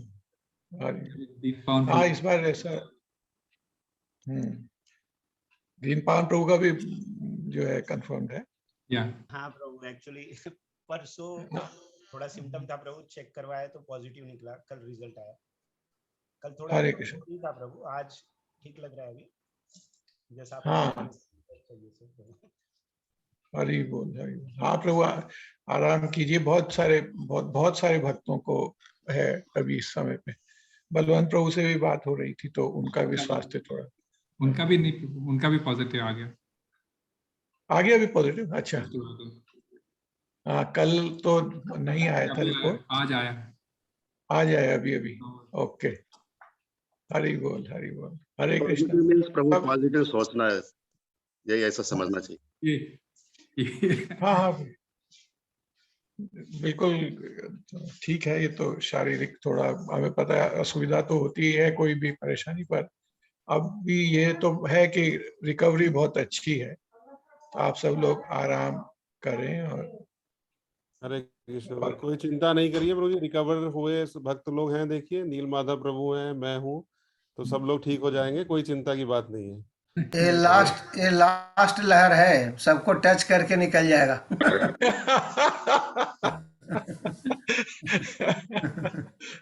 प्रभु ने कैसे सबको टच करके सबके चरण में अपना झुकाएगा कि अब हम जा रहे हैं, अब हम विदाई ले रहे हैं। तो थोड़े से बस एक दो दिन की समस्या है। हरे कृष्णा, हरे कृष्णा। तो ठीक है, हम सब मिलके जो है नरसिंहदेव भगवान से प्रार्थना करते हैं, तो इन सभी भक्तों के लिए जो ये कोविड से जो अभी जो है ग्रस्त हैं, तो सब जो है शीघ्र अच्छे हो जाएं और भगवान की सेवा में लगे। और इस वेद विद्यादास प्रभु जी के लिए हमारा नमन और प्रणाम, उनके लिए विशेष प्रार्थना। और आज इस उत्तम कृष्णदास प्रभु जी और स्वामी यशोदा माता जी, उनका वेडिंग एनिवर्सरी है, उनके लिए भी हमारी प्रार्थना है। ज्ञान और प्रकाश के स्वास्थ्य लाभ के लिए प्रभु जी। ज्ञान प्रकाश हाँ, उसको भी हो गया है, ब्लैडर स्टोन निकला है, तो अभी अच्छा, थोड़ा सूजन है, उसकी दवा दवा खा रहा है, उसके बाद ऑपरेशन है, सोच रहा हूँ ऑपरेशन कराने के लिए स्टोन। ओके। अच्छा। उसका भी अभी इलाज चल रहा है। दवाई से निकलने का नहीं तो बहुत डॉक्टर दवाई से नहीं निकलेगा, वो थोड़ा बड़ा है, 4 है, 11 mm, 8 mm, 6 mm, 4 mm है। ओ हरे कृष्ण, हरि बोल। चलिए, ऑपरेशन ही सॉल्यूशन है। ओके, कहाँ पे कराएंगे? देखिए अभी तो ज्यादा उम्मीद है किम्स ही कराएंगे या रॉयल बहरीन। अभी और है, ऐसे एक टेस्ट करा के फिर डिसीजन लेंगे, अगले वीक तक कराएंगे, 10 तारीख के बाद। तो पीड़ा अभी उसको कितना? अभी नहीं है, लेकिन बीच में था उसमें उसको। दर्द दवाई खा बहुत रहा है इसलिए थोड़ा मतलब डाउन हो जाता है, नहीं तो अभी तो खाने पे बहुत कंट्रोल किया है, मतलब ऑयली कुछ नहीं, और बहुत चीज जो डॉक्टर बोला है वो नहीं खा रहा है, इसलिए वो थोड़ा कम है। नहीं है लेकिन फिर भी कष्ट तो है ही। नहीं नहीं, बहुत कष्ट देता है, ऐसा सुना। अभी कल परसों ही मेरा एक हाँ बहरेनी दोस्त है, वो कह रहा था कि बाप रे बाप, इतनी पीड़ा होती है कि पूछ, हाँ बहुत कह रहा था, बहुत ज्यादा अत्यधिक कष्ट हुआ। किडनी में स्टोन है। नहीं, वो ब्लाडर स्टोन है, किडनी में, और क्या ब्लाडर, वो इनको गोपेश प्रभु को मालूम है। क्या है प्रभु? Gall bladder. अच्छा, ऑल ब्लाडर क्या? हरि बोल, हरे कृष्णा। ठीक, ठीक है, हरि बोल, हरे कृष्णा। प्रार्थना करते हैं हम ज्ञान प्रकाश के लिए भी। हरे कृष्णा। बोलो श्री श्री नरसिंहदेव भगवान की जय, भक्तप्रहलाद महाराज की जय, श्रील प्रभुपाद की जय। कौन गाएगा नरसिम्हा? आज जिनका एनिवर्सरी है, कहाँ गुम है वो? प्रभु जी आज नहीं है, क्लास में नहीं है। निर्मल जडेजा जी प्रभु इच्छुक है लगता है। अरे वाह, वीडियो ऑन करिएगा ये प्रभु। हरे कृष्ण प्रभु। हरि बोल, हरे कृष्ण जडेजा प्रभु। सभी भक्त लोगों के स्वास्थ्य के लिए प्रभु नरसिंह भगवान के चरणों में हम लोग प्रार्थना करते हैं प्रभु। श्री श्री भक्त विघ्न विनाशक नरसिंहदेव भगवान की जय, भक्तराज प्रहलाद महाराज की जय, श्रील प्रभुपाद की जय, गुरुदेव महाराज की जय। नमस्ते नरसिंहाय प्रहलाद लाददायिने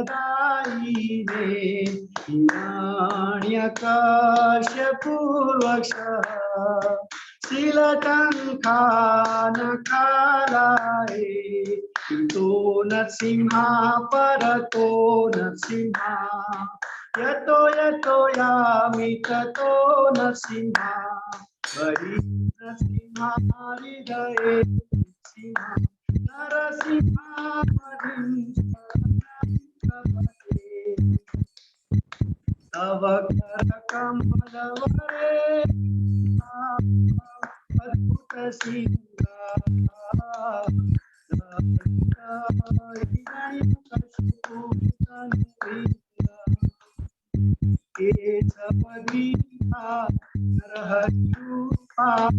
जय जगदीश हरे प्रभु, जय जगदीश हरे प्रभु, जय जगदीश हरे।